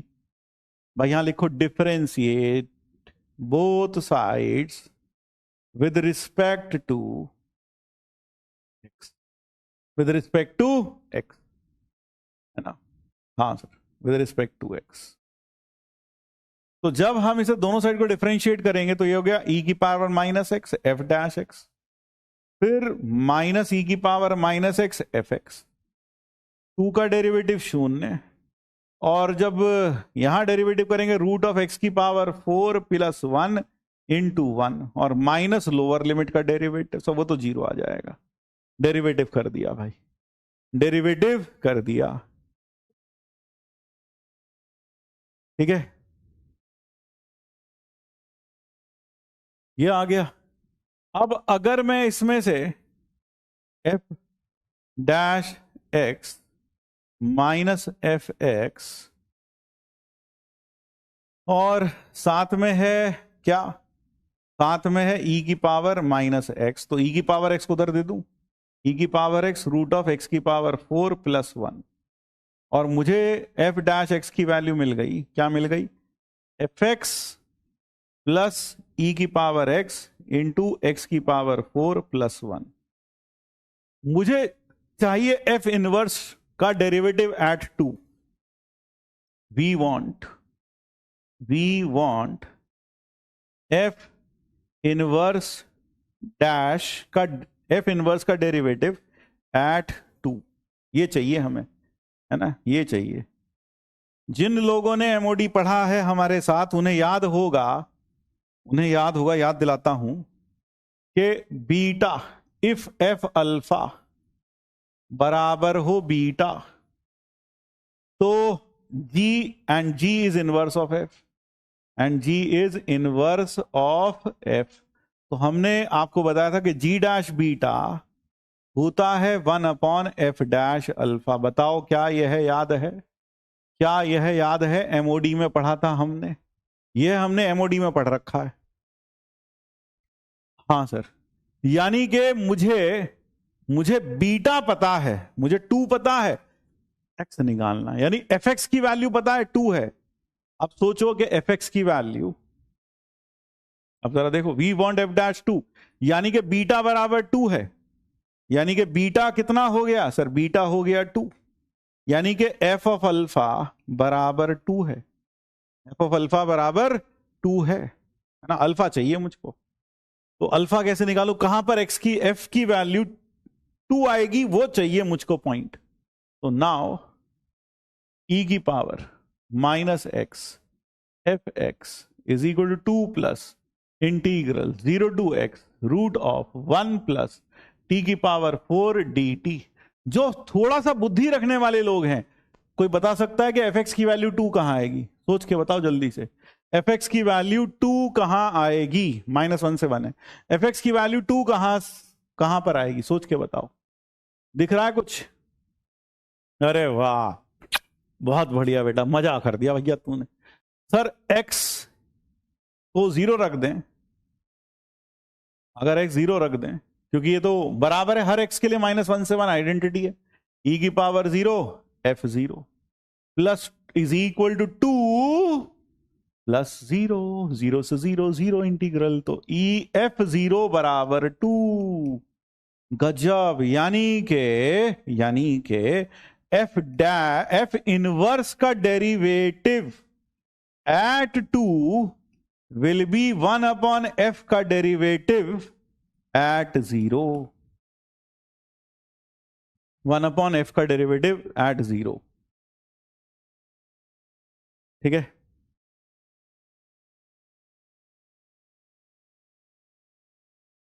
हाँ, ये क्लियर हुआ, एफ इनवर्स का डेरिवेटिव एट 0। तो अब ये कैसे फाइंड आउट करें सर? ये हमारे पास है, इसमें पुट एक्स इक्वल टू 0। अरे वाह, मजा आई गवा। एफ डैश 0 बराबर एफ 0 प्लस ई की 0 रूट 1। एफ 0 कितना है सर? एफ 0 है 2, देखो अभी अभी निकाले हैं। एफ 0 कितना है? 2 है, तो एफ 0 का 2 है कहाँ गया? अरे ये भी एडवांस का सवाल है। अरे सर मजा कर दिए सर आप तो आज। F0 कितना है? 2, 2 + 1 3। F0 हो गया, F' 0 हो गया 3, और जब F' 0 3 हो गया तो आंसर आ गया 1/3। आंसर आ गया 1/3। तो कहने का मतलब है ये स्टेप हम बाद में लिखेंगे। ये स्टेप हम कब लिखें? बाद में। So I should write this step at the last. यहां लिखता हूं मैं ये स्टेप, कहीं नहीं तो कहीं बच्चे कंफ्यूज होंगे। यहां कैसे लिख दिया? यहां पर ये आया। Now F'(x). देखो यार कितना सोचता हूं तुम्हारे बारे में यार, है ना? इतना सोचने के मेरे F'(x) is equal to Fx plus e⁻x √(x⁴ + 1). इसमें x को 0 रख दो। x को 0 रखोगे तो F'(0) बराबर F0 + 1, यानी के 2 + 1 यानी के 3, है ना? हाँ, तो दिस इंप्लाइज F इनवर्स का डैश एट 2 बराबर 1/3। तो the correct answer comes out to be Bombay. Bombay is the correct answer. Bombay is the correct answer. ठीक है? हाँ सर। तो सोच लो यार, ये देखो ये रहा एडवांस का एक और सवाल। ले एक सवाल और देखते हैं एडवांस का। जेई एडवांस 2020 में आया हुआ ये सवाल है। आओ इसको भी देखें, इसको भी निपटाएं। यहां पर लिखा है FR2R है, डिफरेंशिएबल फंक्शन है, and it's derivative is F' is continuous, such that it's derivative F' is continuous. उसका डेरिवेटिव F' कंटिन्यूअस है। देख क्यों लिखा है इन F' कंटिन्यूअस है? FTOC का चक्कर पड़ रहा है इसलिए लिखा बेचारे ने। And is continuous and F पाई बराबर -6। कैपिटल F 0 से पाई भी डिफाइंड एज Fx बराबर 0 से x FT dt एंड फलाना ढिमकाना। ठीक है भाई, तो हमें F0 की वैल्यू चाहिए, यानी हमें क्या क्या दे रखा पहले तो ये देखा जाए। यहां में दे रखा कैपिटल Fx बराबर है 0 से x FT dt, ये दे रखा है भाई हमें। एक तो ये दे रखा है, ठीक, और दूसरा हमें यह दे रखा है इंटीग्रल 0 से पाई F' प्लस कैपिटल Fx, और बाहर है cos x dx बराबर 2, ये दे रखा है भाई। ठीक है? हाँ सर। अब क्या किया जाए? सर वेरिएबल लिमिट तो नहीं है, लेबिनीज रूल तो नहीं लगाएंगे। लेबिनीज रूल तो नहीं लगाएंगे। ठीक है? लेबिनीज रूल तो नहीं लगाएंगे। क्यों क्यों नहीं लगाएंगे? क्योंकि वेरिएबल लिमिट नहीं है। तो क्या करें? सर इंटीग्रेट कर लो बाय पार्ट्स। इंटीग्रेट करें बाय पार्ट्स? हाँ सर, इंटीग्रेट कर लो बाय पार्ट्स। इंटीग्रेट करें क्या भाई? जरा सोच ले सर। F'(x) इंटू कॉस, दो इंटीग्रल में ब्रेक कर लो सर। पहले तो 0 से पाई F'(x) cos x dx, फिर plus integral capital Fx cos x dx 0 से पाई, यह बराबर है 2। मुझे याद रखो F0 चाहिए, F(0), छोटा F0 चाहिए, और F पाई हमारे पास -6 है। ये डेटा भी हमारे पास गिवन है। F ऑफ पाई बराबर -6। इंटीग्रेट करें? F' का इंटीग्रल मालूम है? हाँ सर, तो इसको सेकंड ले लो, इसको ले लेते हैं फर्स्ट। चलो करते हैं डिफरेंशिएट। सर cos x मतलब इंटीग्रेट, सॉरी, F' का इंटीग्रल Fx, कहां से कहां तक? 0 से पाई। अच्छा यहाँ F0 आ जाएगा सर, F पाई भी आएगा। और वाह, F पाई तो हमारे पास मालूम है। हाँ ये तरीका सही रहेगा, F पाई माइनस F। हाँ F पाई हमारे पास 0 पे चाहिए, शायद कुछ बन जाए, क्या पता। माइनस कॉस का डेरिवेटिव माइनस साइन एक्स, और इंटू Fx dx 0 से पाई। ये आ गया भाई। हाँ सर। अब इसको करो, इसका इंटीग्रल मालूम है ना सर? तो फर्स्ट इसको ले लें, सेकंड तो इसे इंटीग्रेट करते हैं। कैपिटल Fx कॉस का integral sine x, minus sine x ना होता भाई, ध्यान रखिए, 0 से पाई, फिर माइनस इसका derivative F' into sine x dx बराबर 2। ये आ गया भाई। हाँ सर। अब एफ डैश एक्स कैसे मिलेगा? ओ भाई यहां लगेगा न्यूटन लेविनीज। एफ डैश एक्स बताओ भाई, एफ डैश एक्स होगा, दोनों साइड को डिफरेंशिएट करो सर। अच्छा लेविनीज रूल लग जाएगा, वेरिएबल पावर है। एफ एक्स इंटू 1 माइनस 0, तो एफ डैश एक्स की वैल्यू हो गई, ओहो गजब, ये 1 और यह है 2, यह है 2, यह 1 यह है 2। जरा गौर से देखो, कुछ दिख रहा है भाई तुमको? कुछ दिख रहा है तुमको? जरा कुछ दिख रहा है भाई तुमको? हाँ सर दिख रहा है। क्या दिख रहा है सर? ये एफ एक्स हो जाएगा, और सर ये दोनों इंटीग्रल कट के, अरे वाह वाह क्या जुगाड़ किया भाई, ऐसा जुगाड़ आईआईटी कर सकता है। तो देख रहे हो? हाँ सर, ये है अपर लिमिट रखेंगे, यहां है कॉस फ्रॉम 1 into, भाई काट दूं क्या अगर तुम कहो तो? अगर तुम कहो तो मैं इसको ऐसे लिख देता हूं, cos x into f x, या cos pi f pi minus cos 0 f 0, फिर प्लस इंटीग्रल 0 से pi sine x f x dx, ये हटा देता हूं सेकंड, और plus f pi sine pi, फिर माइनस इंटीग्रल 0 से pi f dash x sine x बराबर 2। और यहां से ये वैल्यू मैं इस इंटीग्रल में यूज कर लेता हूं। I will use this value here in this integral, and you can very well see ये इंटीग्रेशन और ये इंटीग्रेशन कट गया। देख लो भाई, वो माइनस में और ये प्लस में, दोनों इंटीग्रेशन गए, और जैसे ही ये गए तो ये क्या बन गया सर? कॉस पाई हो गया -1 into f of pi, -1 into f of pi, और प्लस नहीं माइनस एफ जीरो, बिल्कुल सर, कॉस 0 माइनस एफ, हाँ ठीक है, और फिर plus f pi into sine pi, वो तो 0 हो गया भाई, capital F pi plus capital F pi into sine pi बराबर 2। ये तो हो गया 0। एफ पाई है -6 ही है ना भाई, देख ले जरा, एफ पाई कितना है -6, ये हुआ -6 माइनस एफ 0 बराबर 2। एफ 0 कितना आ गया सर? एफ 0 आ गया 4, तो f 0 comes out to be 4, the value of f 0 is 4। चमका? मजा आया भाई? हाँ सर मजा तो आया। तो बस इतना ही रखेंगे आज के लिए, बाकी हम अब इसमें लगभग 2 लेक्चर और लगेंगे डेफिनेट इंटीग्रेशन में। और मैं एक चीज और बता दूं, जो लोग सिर्फ चैप्टर खत्म करने के चक्कर में हैं, जल्दी खत्म कर दो, तो बेटा चैप्टर खत्म होने के साथ साथ तुम्हारा चैप्टर खत्म हो जाएगा, और फिर ना तो मेंस में कुछ होगा ना एडवांस में। और यह चैप्टर बहुत इंपॉर्टेंट है, आईआईटी से भर भर के सवाल पूछता है, मेंस भी और एडवांस भी। ठीक है भाई,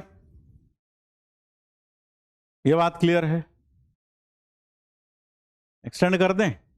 मैं तो करने को तैयार हूं, लेकिन फिर वही है, फिर लोग पता क्या कहते हैं, मैथ्स के चक्कर में हमारे 2 सब्जेक्ट कॉम्प्रोमाइज हो रहे हैं। पता नहीं ये ऐसी, मैंने एक कमेंट पढ़ा जिसमें एक बच्चे ने लिखा कि मैथ्स का रिटर्न ऑन इन्वेस्टमेंट बहुत खराब है आईआईटी में। पता नहीं ये भ्रांति किसने फैला दी, मैथ्स में मार्क्स नहीं आते, पता नहीं केमिस्ट्री में मार्क्स आ जाते हैं, फिजिक्स में मार्क्स आ जाते हैं, मैथ में मार्क्स नहीं आते। भाई लाने वाला चाहिए। मैथ्स तो एक ऐसा सब्जेक्ट है, अगर तुम्हें अच्छे से पता है, आता है, तो फिर पूरा हो जाएगा, तो फिर पूरे मार्क्स आते हैं, और अगर नहीं आते तो फिर नहीं होता। तो ये मैथ्स की खासियत है। तो मैथ्स का रिटर्न ऑन इन्वेस्टमेंट खराब है, पता नहीं किसने फैला दिया। अगर ऐसा होता तो यूपीएससी की बात कर रहा हूं मैं, तो आईआईटी की भी नहीं ले, यूपीएससी की। आज से पहले ये कहते थे लोग यूपीएससी में मैथ्स इतना स्कोरिंग नहीं होता, बाकी सब्जेक्ट ले लो वो स्कोरिंग होते हैं। यूपीएससी की बात कर रहा हूं, आईएएस के एग्जाम की। उसमें कनिष्क कटारिया नाम का लड़का आईआईटी बॉम्बे का पास आउट मैथ्स लेता है और ऑल इंडिया रैंक 1 लेकर आता है। तो मैथ्स का अगर कोई बेवकूफ होगा जो कहता है मैथ्स स्कोरिंग नहीं है, यह वो लोग होते हैं जो पढ़ते लिखते हैं नहीं मैथ्स, फिर बाहर आकर इंटरव्यू देते हैं, बहुत खराब हुआ है, बहुत ज्यादा लंबा आया था, बहुत मुश्किल था मैथ का पेपर। अबे तूने पढ़ाई नहीं तो कैसे होगा, तूने पढ़ाई नहीं तो कैसे होगा। नहीं लोग सर मैथ में बहुत समय लगता है, उससे दोनों सब्जेक्ट कॉम्प्रोमाइज हो रहे हैं। भाई ऐसा कितने घंटे पढ़ रहा तू मैथ्स है, कितने घंटे पढ़ रहा भाई तू मैथ्स?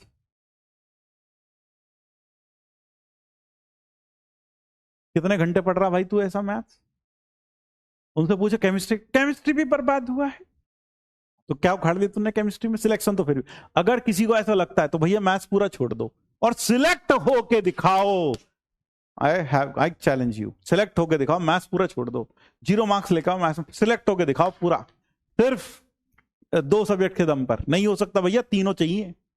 और तू सोच रहा मैथ्स अगर हम कम कर लें थोड़ा सा तो मतलब, भाई मैथ्स में दिमाग लगता है, मैथ्स में दिमाग लगता है, ठीक है ना, मैथ्स में दिमाग लगता है। उसके बिना तो आप इंजीनियर ही नहीं बन सकते, उसके बिना तो आप इंजीनियर ही नहीं बन सकते।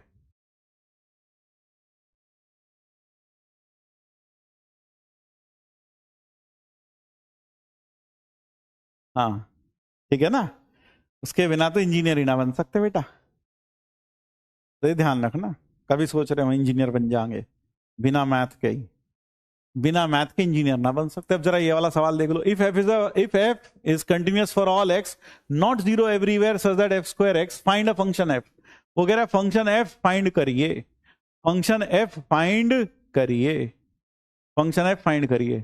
तुम्हें पता है जब ऑल इंडिया रैंक 1 में या एक ही रैंक पर 2 लोग एक साथ आ जाए, मान लो 300 में से, एग्जाम्पल दे रहा हूं सिंपल, 300 में से मान लो 2 बच्चों के मार्क्स 200 और 200 हैं, ठीक है, तब उसमें पहली रैंक किसको दी जाएगी, दूसरी किसको?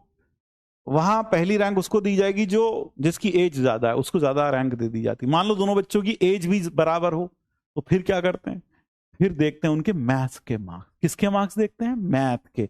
जिसके मैथ में ज्यादा होते हैं, दोनों का नेट स्कोर दोनों का 200 है, जिसके मैथ में ज्यादा होते हैं उसको रैंक आगे मिल जाती है, अच्छी रैंक, एक रैंक ऊपर मिल जाती है। जिसके मैथ में कम होते हैं एक रैंक नीचे मिल जाती है, ठीक है ना। हाँ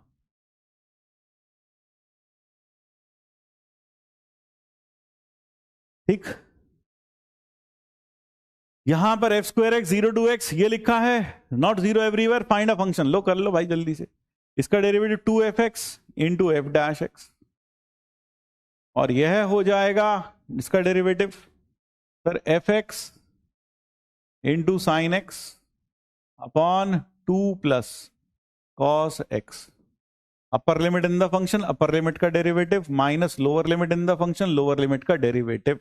ये हमने डिफरेंशिएट करके लिख दिया। अच्छा जरा देखो कि हम इसको क्या करें। असल में क्या, देखो बड़ा मजेदार सवाल है।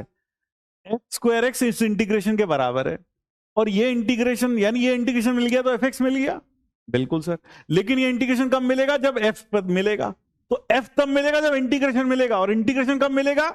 जब एफ एक्स मिलेगा, यानी कुछ नहीं मिलेगा। दोबारा सुन लो, एफ तब मिलेगा जब ये इंटीग्रेशन मिलेगा जो लिखा है, एफ तब मिलेगा जब ये इंटीग्रेशन मिलेगा। और इंटीग्रेशन कब मिलेगा? जब एफ पता हो, जब एफ मिले तब ये इंटीग्रेशन निकाले, यानी कुछ नहीं निकाल सकते। जब कुछ नहीं निकाल सकते इंटीग्रेट करने का तो सवाल ही नहीं उठता। तो दोनों साइड को क्या करो, दोनों साइड को डिफरेंशिएट कर दो। हाँ सर, तो जब डिफरेंशिएट किया तो ये आ गया। अब यहां से ये हो गया 2f dash X minus sine x upon 2 plus cos x into f x. बस को उठा के इधर ले आया, इक्वल टू 0।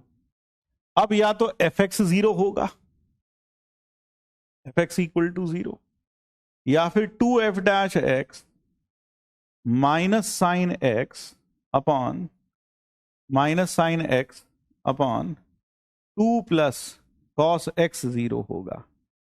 ये 0 नॉट पॉसिबल। क्यों? वहां एक लाइन लिखी है नॉट जीरो एवरीवेयर, यानी 2 शब्द हैं मैथ्स में, not zero everywhere, not zero anywhere, not zero everywhere, not zero anywhere. Everywhere और एनीवेयर में फर्क है। कई बच्चे सोचते हैं एफ एक्स जीरो नहीं हो सकता, इसका मतलब एफ की वैल्यू कहीं जीरो नहीं हो सकती। नहीं, इसका मतलब ये नहीं है। जैसे साइन एक्स है, sine x is not zero everywhere. इसका मतलब क्या है कि साइन एक्स हर जगह जीरो नहीं है, बीच में कभी कभी जीरो हो सकता है एन पाई पर, लेकिन हमेशा जीरो नहीं है। तो इससे कई बच्चे मतलब क्या निकाल लेते हैं, वहां लिखा नॉट जीरो एवरीवेयर, तो बच्चे सोच लेते हैं ये जीरो हो ही नहीं सकता कहीं पे भी। नहीं, इसका मतलब है हर जगह जीरो नहीं है।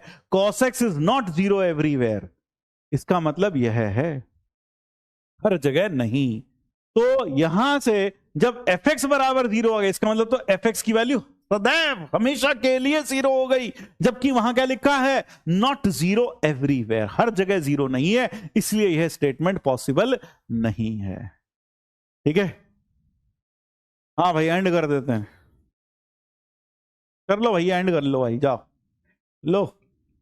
ये आ गया sine x upon 2 into 2 plus cos x. अब इसको इंटीग्रेट कर दो, इंटीग्रेट बोथ द साइड्स, तो f dash x D x is equal to integral of sine x upon 2 plus cos x D x. यहां हो गया एफ एक्स, यहां हो गया f x is equal to 2 plus cos x को T रख दो, तो ऊपर हो गया माइनस डी टी, नीचे हो गया 2t, यानी कि minus half ln mod t plus c। हाँ सर, ये आ गया बिल्कुल। तो यानी हमारे पास एफ एक्स क्या बन गया सर, एफ एक्स बन गया माइनस का half ln of mod of 2 plus cos x, 2 plus cos x plus c. अब हमें सी निकालना पड़ेगा, तभी हम फंक्शन डिटरमाइन कर पाएंगे, तभी हम फंक्शन डिटरमाइन कर पाएंगे। ठीक है, अब जरा देखो एफ जीरो कितना है, f zero now f square x is equal to integral 0 to x F t sine t upon 2 plus cos t D t. What is f of zero sir, f square zero, ये तो हर x के लिए true है ना, हाँ ये zero, तो F zero zero है।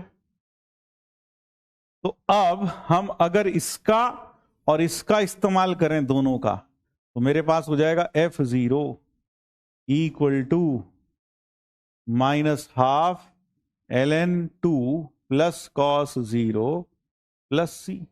इसमें एक्स को जीरो रख दें, तो ये हो गया zero is equal to minus half ln 3 plus सी, तो सी की वैल्यू हो गई हाफ ln 3, हाफ ln 3। तो therefore this implies f x मिल गया क्या, हाँ सर एफ एक्स मिल गया। एफ एक्स क्या मिल गया, half ln 3 minus half ln of 2 plus cos x. 2 plus cos x हमेशा एक पॉजिटिव नंबर होगा, नेगेटिव कभी हो ही नहीं सकता, तो half ln of 3 upon 2 plus cos x, answer यह हो गया एफ एक्स। तो यही हमें डिटरमाइन करना था, एफ एक्स ही पूछा था, सो this is F x, this is F x. Match हुआ भाई आपका, log a minus log b is log a upon b. So that is all from my side as of today, and that brings us to the end of this beautiful session. और जैसा मैंने कहा था, इस session को देखे बिना कल की क्लास मत कीजिएगा। मुझे उम्मीद है कि आपने यह सेशन अच्छे से किया होगा, इसका हर क्वेश्चन को आपने साथ में जैसा आप रोज करते हैं वैसे ही आपने इस लेक्चर को किया होगा, साथ में सॉल्व किया होगा, या जो भी आप करते हैं नोट्स बनाते हैं, जो भी किया होगा आपने आज भी बिल्कुल वैसे ही चीज को, प्रोसेस को फॉलो किया होगा। तो आई होप फॉर दैट। तो मिलते हैं कल की लाइव क्लास में, तब तक के लिए जय श्री कृष्ण, राधे राधे।